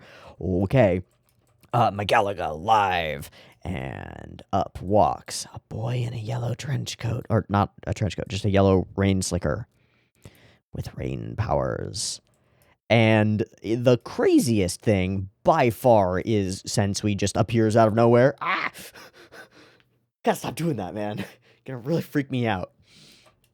Not that you don't already freak me out, Sensui. Is this a good time for you? Yes. All right, on we go. Who is his voice actor? Is it C-Man or C-Man? It's C-Man. One word. S-E-A-M-A-N. Justin Pate. Pate? He's an ADR director on a bunch of stuff, and a bunch of Lupin the Thirds, which is kind of cool. And then he's got a ton of roles. I'm not gonna be able to find him, or find anything that will really like click for me. Fuck it, don't care. He's got a really smooth voice that works really well for being a little bit creepy. That's, I guess, the only thing I really wanted to say about him. Very smooth, and it works for a child. Does he say something here? No. Well, shit. Thanks. Mr. Sensui, I won't be needing that. Okay. Rain powers. Onward. Okay, so Kuwabara and friends are dinguses. They walk around, and they start noticing something is very wrong, and indeed it is. Uh-oh, Spaghetti-O. Giant monsters made of water. That's bad. And then we get to our boy over here, who taunts us a bunch, and then basically makes a bunch of self-righteous justifications, which are that I have suffered at the hands of other people, therefore this is vengeance, not torture in and of itself. So it's effectively he's become a bully because he was bullied, hurt people, blah, blah, blah. Great. Very childish variant compared to the maniacal doctor. We're seeing all of these little slivers of these people's lives and the reasons that, like, the way that Sensui somehow got his hooks into them, right? Like, the doctor had his own maniacal insanity for sure, and hatred of everyone that he learned from being a doctor and watching so much death. This kid got ostracized and abused and tortured by other people. People can be really cruel, and that fucking sucks. Nobody's gonna say that doesn't fucking suck. Is the answer to it to return the favor, especially toward other people who are not actively bullying you? Well, no, obviously, of course not. So there's a twisting going on. There's something wrong. Okay, and Yusuke's off here not having any luck playing games. Genkai puts her faith into him. She's like, unless he's a total idiot, he wouldn't have actually gone to the arcade. Well, He's a total idiot. He went to the arcade. Sorry. I wonder if he's going to run into Game Master. Maybe not. Might be a bit too much to have all those things happen at the same time, but we'll see. She goes on to learn about his creepy monsters, and he snaps here. Big. Because that is the one I'm going to kill you with. Yeah. Okay. And then a little bit later, once Kuwabara starts to call him out on some of his shit. I want it to stop. So we get this image, which is like, oh shit, we should feel compassion for the genuine pain that this character has experienced. However, what is he using that pain for, and how does it change him? Well, it turned him into a monster himself. We can't let that continue. Sorry, bud. No compassion for you. Get punched in the face. It's human nature to lie and bully and hurt people. That excuses my doing it. You're protecting a fallen race. That's And you're protecting a fallen race. Humanity has declined. why you must die. I hear you, but I'm the one you're after. So, I'm the one you're after. Let my friends go. And his answer is, hell no, they're gonna be dead anyway. Fuck it. Same with the, but I have family to take care of. Yeah, they're all gonna be dead anyway. Don't worry about it, man. You can't help them. And I can just kill you. Haha. Hoo hee hee hee hee. Ho ho ho. And Kuwabara is utterly ineffective, unable to save his friends in the worst place possible. Bad times, bad times, bad times. So at certain point we like kind of are, yeah, okay. You're full of it. Saying you got the right because guys bullied you around, but you're just like them now. Becoming a monster in retribution for monstrous things done to you doesn't reduce the number of monsters in the world. But he can't argue against that. He doesn't have an argument against that. Don't you say that! No! That's not true, is the best that he can do. That's fair. When you have an irrational ideology, there is no argument off of it. You're just a bad person, and therefore I must hurt you. This happens a lot in modern political dialogue, or modern political discourse, which is mostly throw poop at the other person, and then they throw poop back at you because you threw poop at them, and then everybody ends up just covered in shit and smelling like a sewer. It's just bad. But this happens all the time. It's like, oh, you disagree with me on a fundamental thing that I don't have any rational reason for believing. You must be evil. I'm not voting for you. Haha, that'll show you. Don't you say that! Don't you say that. No! No. I'm different. I'm on the good guys team! Sure. Sure you are. Sure you are, buddy. So, we get this clash, and end of episode. Kuwabara is way on the back foot. Nobody's here to help him. Nobody can help him. Nobody knows where he is right now. Kuwabara needs to reach deep. He needs to pull out a sword, and it needs to be different. It needs to be shaped more like a gladius sort of thing, but gigantic, so that because it's in the OP. And get his spirit powers back. Yeah. Yeah. Gotta dig deep, Kuwabara. Where does your power come from? From wanting to protect stuff. Perfect situation. Excellent. I like it. I'm happy. Well, let's move on to the next one, and we'll figure out, maybe, unless they decide to yank on my chain, we'll figure out how this plays out, whether Kuwabara will get his powers back, and if Koenma knows anything important, which I think he does. Awesome. I'll see you in a moment. Peace. All right, let's protect our friends and maybe find out some information. Beep beep timer.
Foolishly.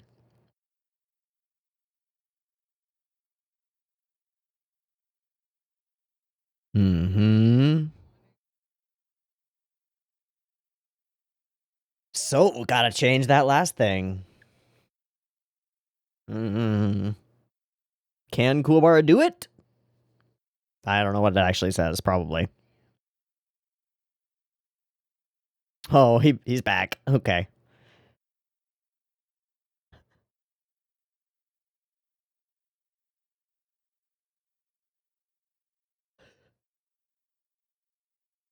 Ugh. Ugh.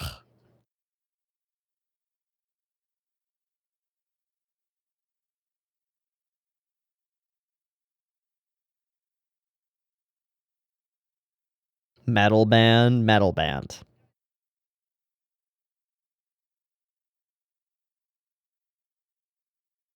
Hmm?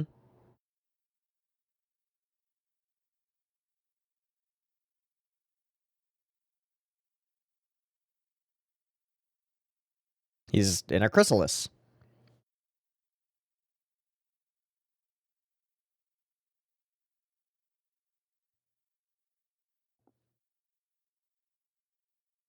That's if they get him first. Uh-oh, time to go for a save. Yep, there you go.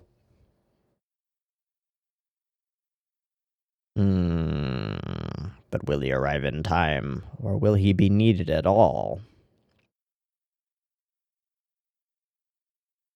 Oh boy.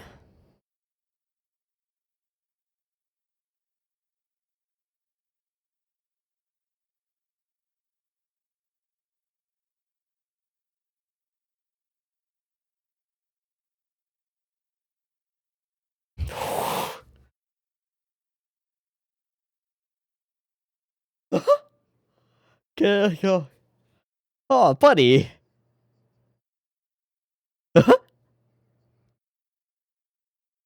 Aww. Real honor. Honor is dead. I would. Ugh. Yeah, Kobara. This is also like a full threat to his whole ideology.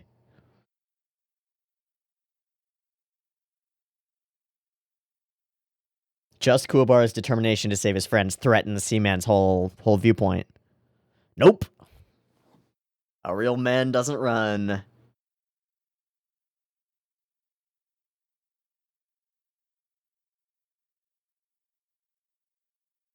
Never. You don't know what the fuck he's been through, fam.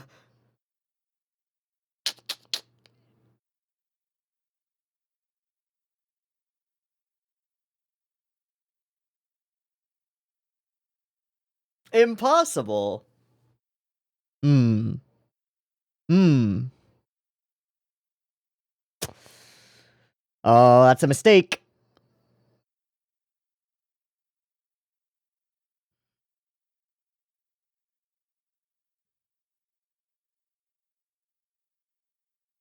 Haha, I'll put them in more danger. What do you mean your motivation is gone? You just doubled down, dude.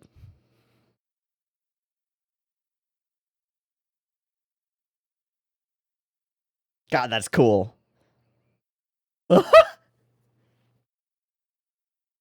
Well, hell. Hi, guys. Now we're all stuck together.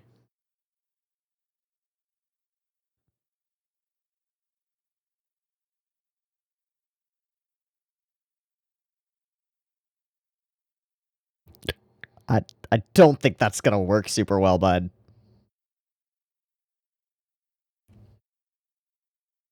Hmm.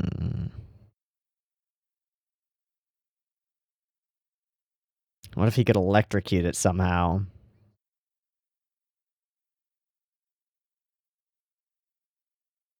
Catch 22!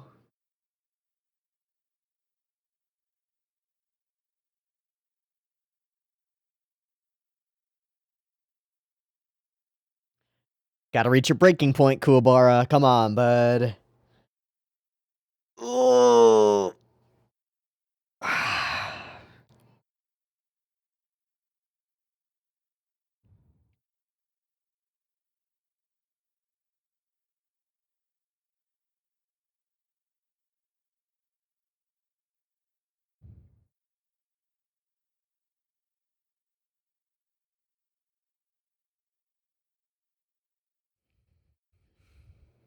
Doesn't exist. Dumbass.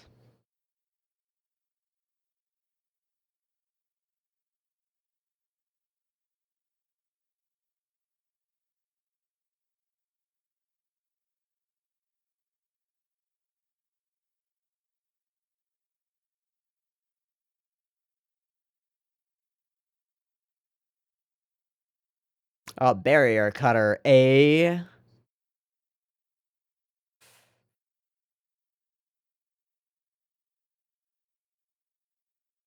Um.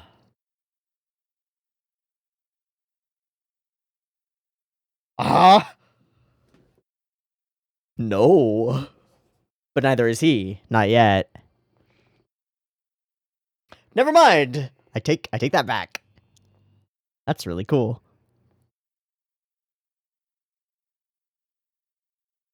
Ow.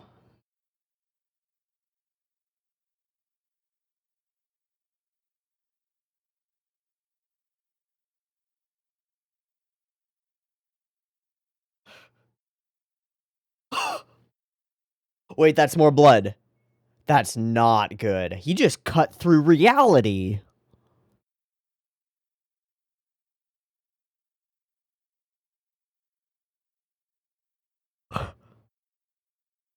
More blood in the water, though.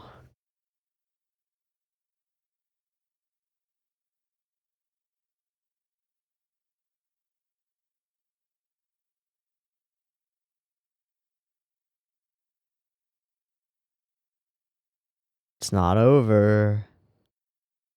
Ooh. Ah.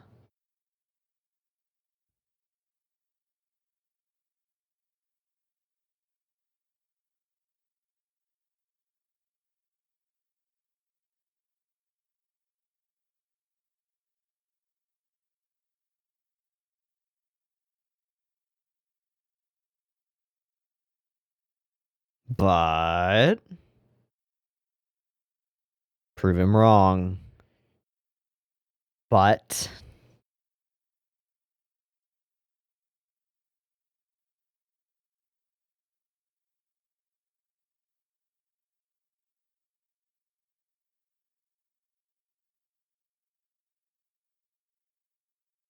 Aw, Kuwabara.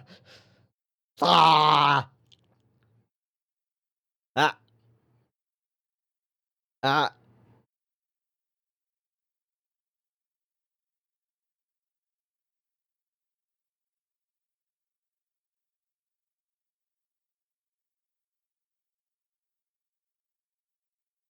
Yeah. God, you guys are fucking late.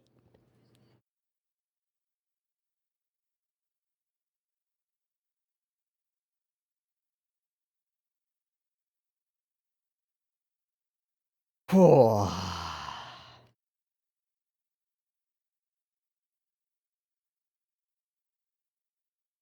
got my mojo back. Yeah, you did. Yeah, you did. Hell yeah. Alright, we resolved that whole thing at the mid-roll. What else is there for this episode? Go on, Ma. Tell us. Go on, Ma. Tell us everything. Go on, Ma. Come on.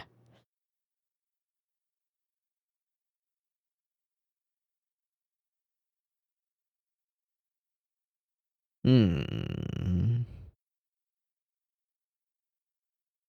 Hi, Sensui.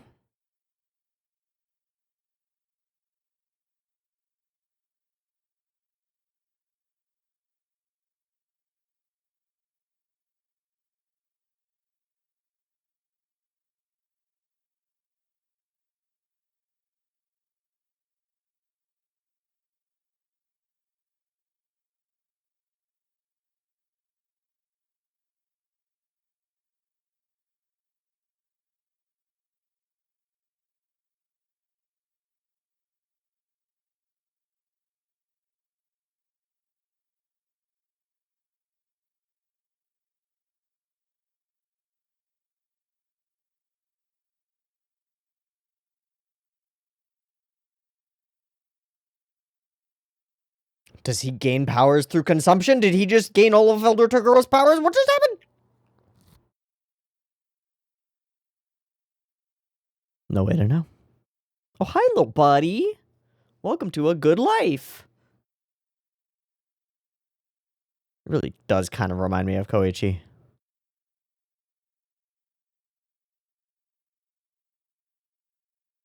Tell us all your plans.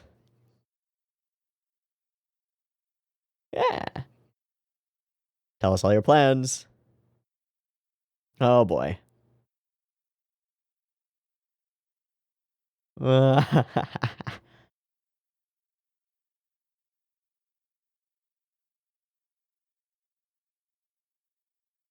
Right.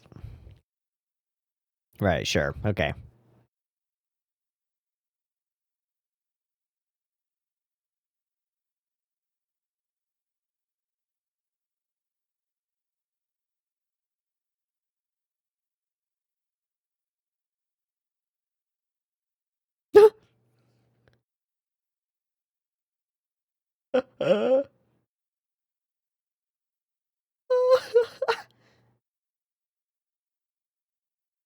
Alright, buddy. Start talking. You don't know much, do you? Hmm? Hmm?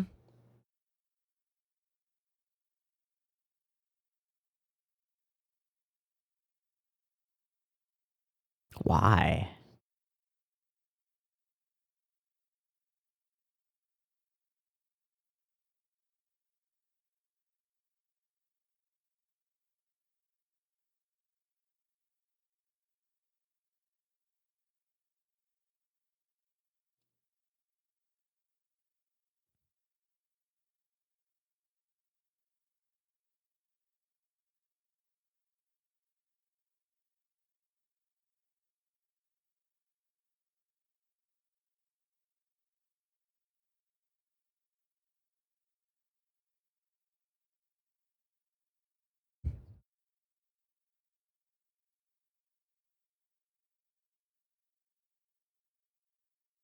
Oh, so it's a montage of...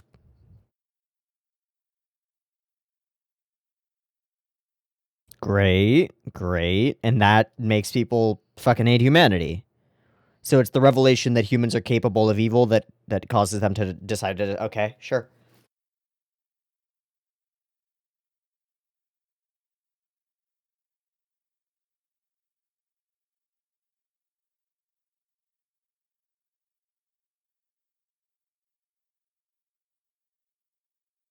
Kind of a pretty good idea.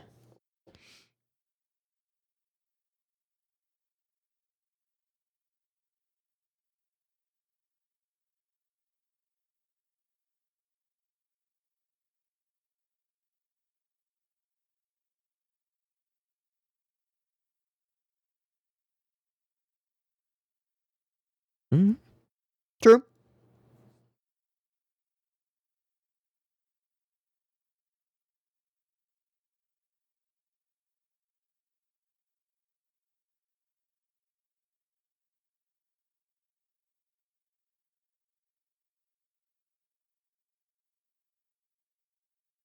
That's what I was waiting for.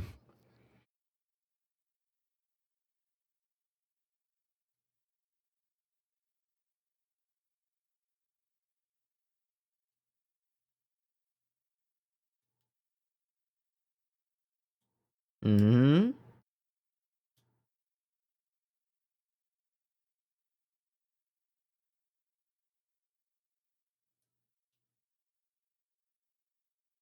That's not true.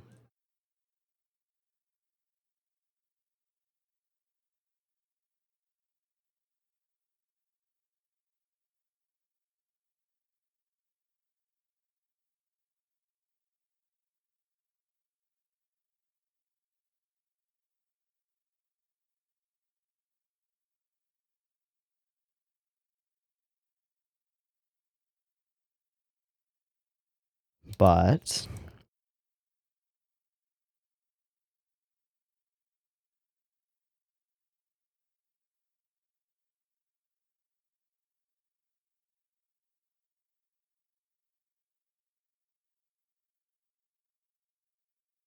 Mm. Mm-hmm.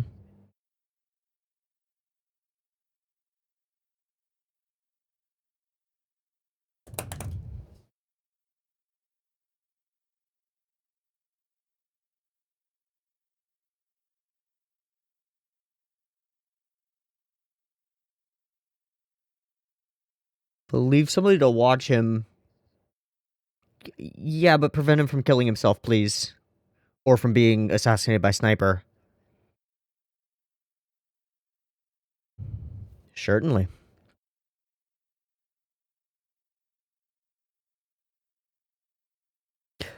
Kurama's back.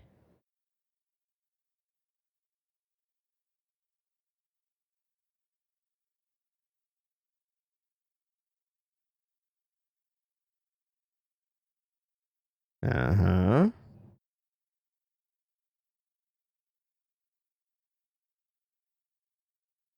Which means that more recruits.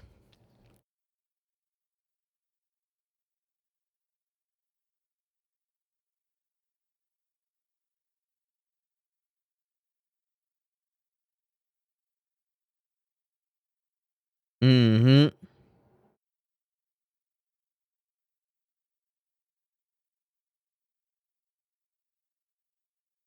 Spill the beans. Spill the beans. Yep, he wouldn't have told you.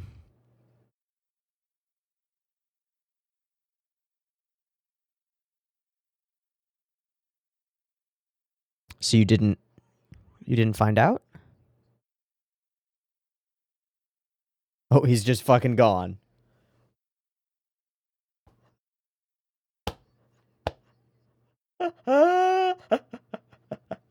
Nope.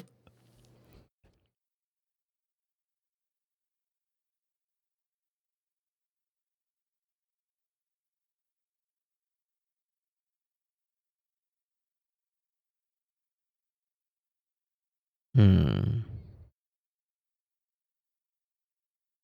Hmm.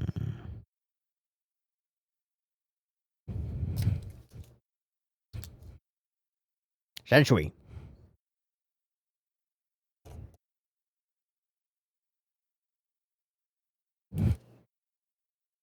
Yes, we knew that. Oh.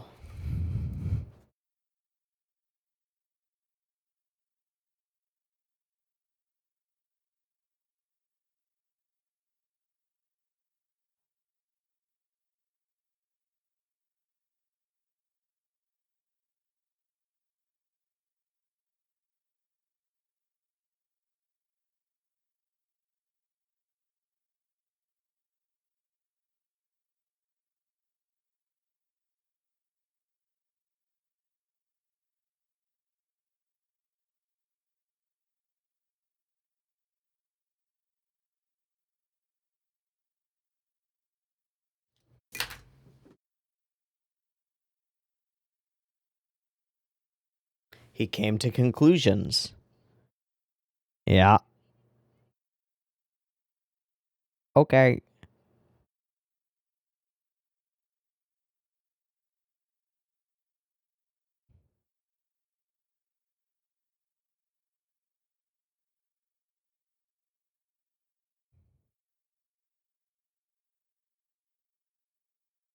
Hmm.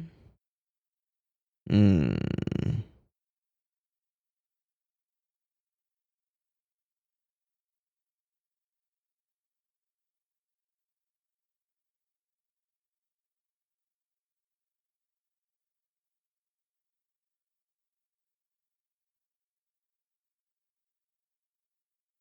Now that is interesting, isn't it?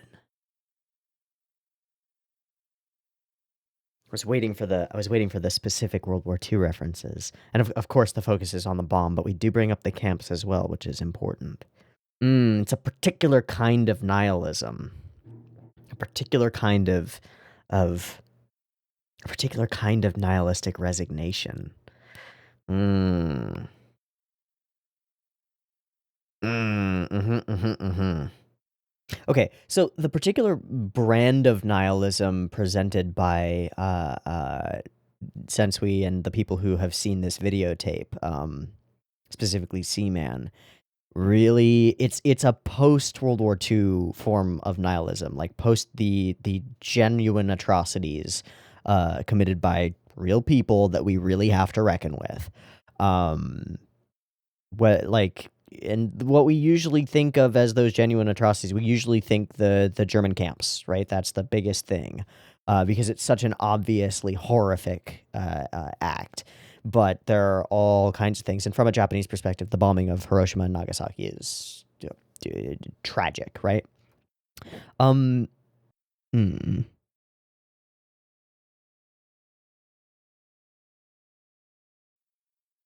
Oh, geez. I just read a bunch of depressing Wikipedia pages on nihilist philosophy shit. Mm. So, how does the human mind react when faced with the, how do I put it? Not just the capacity, but the proof of the capacity that humans have for evil? How does the individual respond to a clear and undeniable demonstration that humans are capable of genuine horrific acts? Is like the underlying question here. And the answer that all of our opponents, all of our bad guys have come to is can't do anything about it except wipe out the cause, which is us. So in this episode, we have a young human boy seeking explanations for the cruelty that has been leveled against him by his fellow men, by his fellow humans. And then he is shown proof, documentation of humanity's exploits, let's say, in the past. Proof, undeniable proof that this is a thing that all humans are capable of.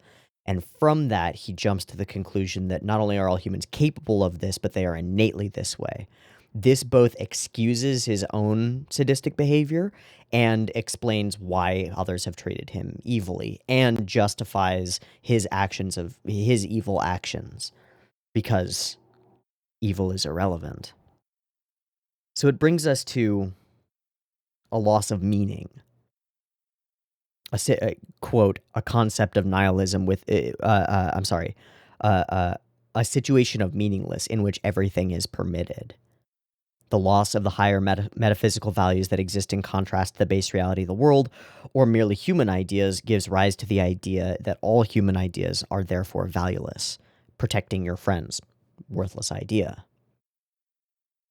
Thus, rejecting idealism results in nihilism, because only similarly transcendent ideals live up to the previous standards that the nihilist still implicitly holds. Ergo, we seek to fill the hole that is God or morality in a world that obviously has none. Okay. The alternative would be passive nihilism, a pessimistic philosophy, also referred to by Nietzsche as Western Buddhism, advocating separating oneself from wills and desires in order to reduce suffering. But there's an inconsistency there, because you're still evaluate. Okay. I'm a little bit less interested in the like metaphysical ramifications of this kind of behavior. I'm a little bit more interested in the personal ideals and personal or anti-ideals, which in and of themselves are obviously ideals. You can't get away from those. That the individual experiences when shown horrors like that. Because what's the process of recognition there? You see all of these worldly horrors committed by humans. Then there are a couple of things. One is the conclusion that all humans are capable of that, which is an easy one to reach and I think is true. Like in real world, I think that it is true that all humans are capable of great evil. Most will never have the opportunity or the reason to do it, but almost all are capable of it. And I think in a Jungian way, which I've talked about before, that integrating that shadow of yourself, the recognition that you are capable of that evil, and the ability to harness the beast that is within you and restrain it, is what makes an adult, or at least one core thing about it. But you recognize that all people are capable of evil. I myself am a person, ergo I am capable of evil. That's a horrifying thing to recognize. And then if you don't have a like solid structured morality behind that, then it's pretty easy to go to either the extremes of like nothing we do matters, or the evil that we have is inevitable, or it cannot be controlled, or we, because of our capacity for evil, are therefore innately evil, which is just not true. This is a difficult and genuinely interesting thing to grapple with as a moral or anti-moral center for Sensui and for our opponents.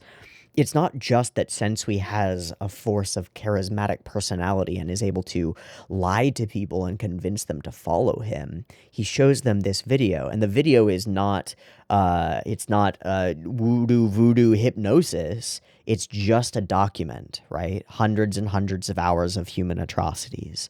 So, any person who hears, a video of all of human atrocities thinks of different things in history. I think the first things that we jump to are the genuine evil that occurred in the early to mid 20th century, the World War II, and the genuine atrocities that occurred there. Some might turn and look at Korea, or the rape of Nanjing, or Nanjing or Nanking, I forget, or any number of more recent things. Or they may turn backward further in time and look at the Crusades, the immense, obscene slaughters and rapes and destruction and murders and destruction of art and property and lives and worlds reaped by Christian ideology. We like to downplay that a lot, but that's what happened. Go slaughter the infidels. They are evil. Therefore, anything you do to them is justified. There's no principle to that. There's no honor to it. And so it's easy to say honor is dead. Regardless of what pops into your head, there is this recognition that people are capable of evil. But to make the leap to we are all evil and deserving of death takes some intermediary steps. Some serious philosophical grappling to reach that point. And part of that can be replaced with a desire for vengeance, or a feeling of having been the victim. And there are some lines about victimization here, right? I gotta go back through those. You'd understand we're doomed. And so, You'd understand that we're doomed, and so we have to ... He doesn't get to finish because Yusuke interrupts him. But the answer that he comes to is we have to accelerate that doom, right? You don't know the truth. Humanity only seems good to you because you were born in a peaceful time. But war's our nature, it'll always come back. Have you ever seen hundreds of frightened peoples? War's our nature, it'll always come back. I don't disagree. I don't. I think that's accurate. And we live in a very strange world. A world with nominal peace, brought about by the threat of complete mutually assured destruction, thanks to nuclear weapons. But it is the most peaceful time in human history, comparatively. War will always come back. Do agree that it is our nature to fight. Something that I'm interested in about all of this he goes through all of these deeply emotional responses. Have you ever seen this? Have you ever seen that? Have you ever seen this? Have you ever seen a soldier hack down a mother in front of her child, or a child in front of their mother? But all of those things require a certain level of caring about other human beings in order to like call them evil, right? There has to be compassion for the victim in order to like to incriminate the ones who are causing it. And I don't feel like Sensui has that. I don't understand Sensui's morality. I understand this kid pretty well, right? I think my initial like read on him made a lot of sense. He's a victim searching for reasons for his own victimization, discovers those reasons are universal in humanity, thus decries all of humanity. Great. But Sensui, he doesn't strike me as someone compassionate. Koenma says that he has had initially a very strong sense of right and wrong, but what does that mean? That's meaningless. That's worthless. On what grounds? On what foundation? Via what framework? A utilitarian sense of right and wrong that deals with suffering and other things, a legalistic sense of right and wrong that is entirely based around the structure of law. What was his sense of right and wrong? How did he define it? Because if we don't have that, then we can't understand how Sensui got to the conclusions that he got to. This kid, we can understand his conclusions pretty easily. A victim sees a reason that explains his victimizers or his abusers, becomes one himself, but believes himself justified. But Sensui's different. And you think you're better than those people on the tape? Well, I know I'm not. Neither are you. No human can be. That's the jump. I know I'm not. Neither are you. Neither is any human. No human can be. It's impossible. We are not capable of being saved. But the proof is right in front of you. Why did Kuwabara save you?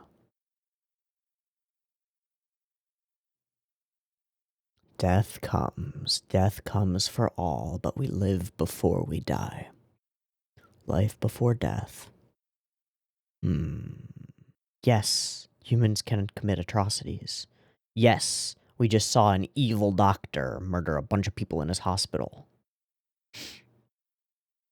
But what of the saints? What of the other doctors who were there who are actually doctors? The ones who've dedicated their lives to saving others? What of the nurses who've done the same? Are they acting out of some evil self-interest? Are they incapable of doing anything right? It's a really intelligent choice to have these thoughts presented to us by a child, by someone so young, and so obviously like twisted by his own experiences, because it makes them a little bit easier to dismiss. But something sinks in, right? It always sinks in, and that's the point. Oh, Togashi.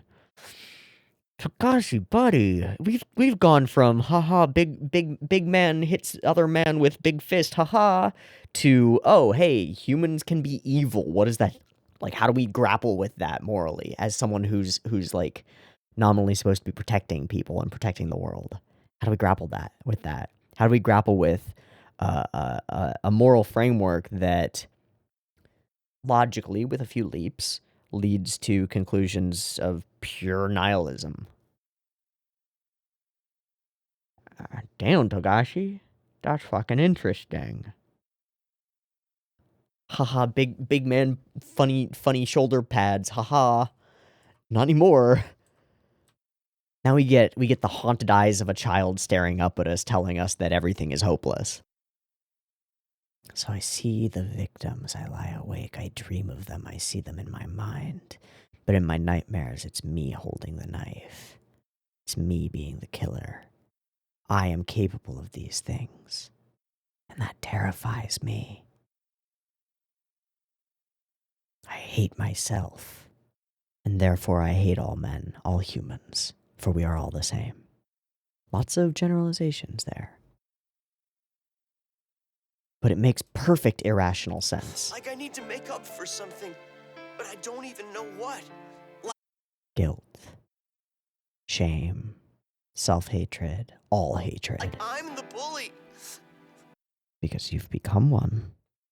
Don't worry, Yusuke. The capacity for evil is but one ingredient in the human soul. Kurama says something deeply insightful here that's just a simple line. The capacity for evil is just one ingredient in the human soul. There is much more to us than that, but it's very easy to focus on something so blatantly wrong. Smart boy, Kurama. Smart boy. I hope so. And then we find out that Sensui used to be a spirit detective and had a strong sense of morality before disappearing with the video. So obviously, obviously, his strong sense of morality led him down this path, and he does believe that what he's doing is right. Kill them all, kill, right? Bring the evils of the world upon me so that I may end them forever. Very simple. Doubt it's that simple. It can't be that simple. Oh yeah, also Gourmet eats Elder Toguro, and that does what?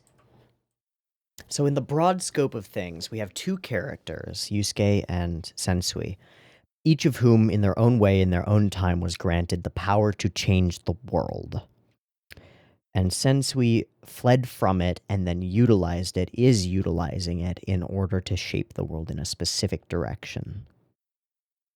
When faced with the human capacity for evil, he has come to the conclusion that it is overwhelming and that the alternative, there is none. The only alternative is to wipe them all out, opening the gateway to demons,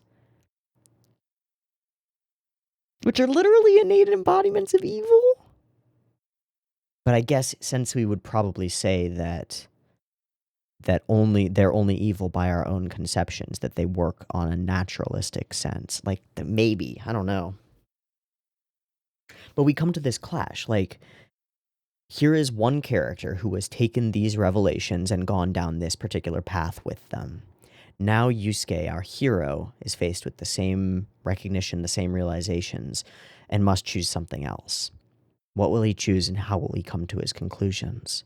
And how will that shape how we feel about humans, and about evil, and about our potential for it, and about ourselves? God damn it, Togashi, I came here for haha funny big man does spooky thing. Sensui appears out of nowhere and I go, ooh, where'd he come from? Or Sniper shoots a rubber eraser out of nowhere and I go, ooh, what was that? I didn't come here to get my fucking moral logic rocked. God damn it, Togashi, why do you have to do this at the end of all your shows? Why do you have to go hard? Why you gotta write good stories that actually make me reconsider things and think about stuff?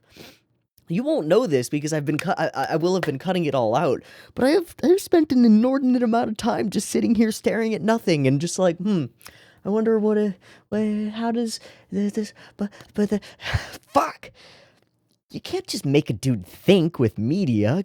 Gosh, it's like there's a purpose to art, and like you can express philosophical questions in a way that makes them hit close to home instead of just reading them in a textbook.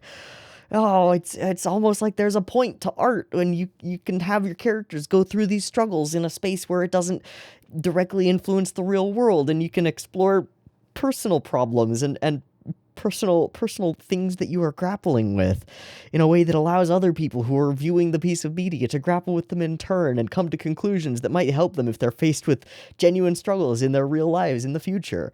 It's almost like this shit matters for some reason. It's crazy. How could it be? Are we even worth protecting? Was Sensui's question.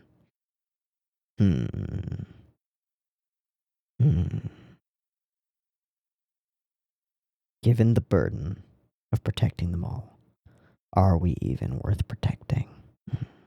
My answer is yes, but I need a better justification for it, don't I? It's a scary thing to realize, isn't it? It's especially scary. Scarier even than realizing that we're capable of evil. Because it forces me to justify myself. If my inclination is to say, yes, humans are worth protecting, then the question is, why? And so we go into a hypothetical logic argument, right?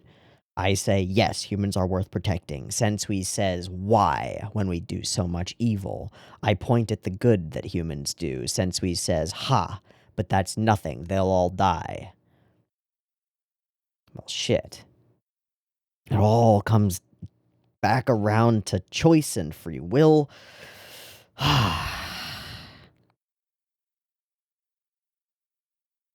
And the recognition that to do evil is a choice, always. And that's what Kuwabara demonstrates in the first half of the episode, right? Doing good is often harder. It's always a choice. Evil just seems easier. Sometimes. Maybe more often than not. Kuwabara could have just driven his lightsaber through this kid. Instead, he dragged him and all his friends home.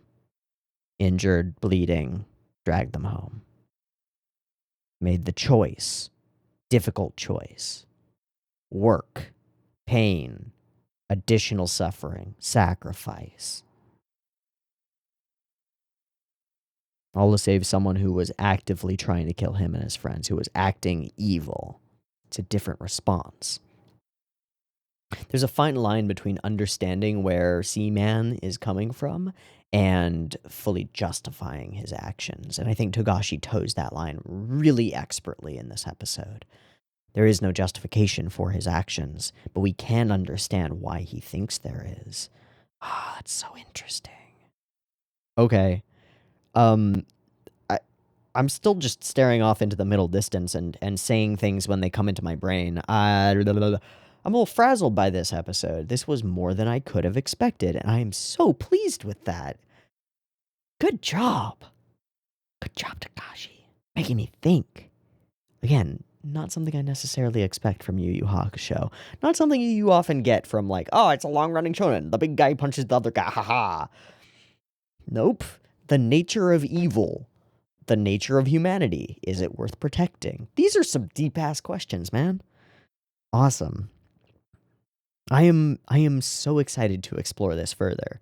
I'm also so glad to know these things now because it puts a lot of the stuff in the past, like, kind of makes everything click into line. It also explains a lot of Sensui's like offhand comments that he's made about Yusuke. Remember how I was like, there's something here. It's like he's almost paternal. It's not that he's paternal. It's that he is the spirit detective who came before, and thus, yes, just like Toguro wanted Yusuke, Genkai's new disciple, to make the same choices that he made, Shinobu Sensui wants to convince Yusuke that this is the right path.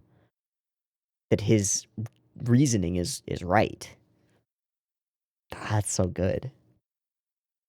Okay, I'm gonna blather if I keep this video rolling, and I need to start editing it because I currently have 3 hours recorded. So, I've been Teeaboo. This has been Yu Hakusho episode 74, 75, and 76. I hope you've enjoyed them as much as I have, and I really hope to catch you next week where we pick up where this one left off with, I guess, Gourmet is coming after us with something of Elder Toguro inside of him. Holy crap, that's spooky. Awesome.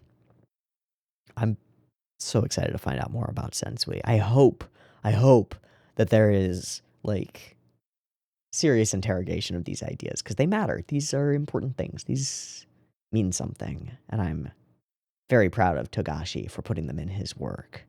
It's cool. Anyway, I've been Teeaboo. This has been 74, 75, 76. Hope you've enjoyed them, and I hope to catch you next week for some more. I'll see you there. Peace.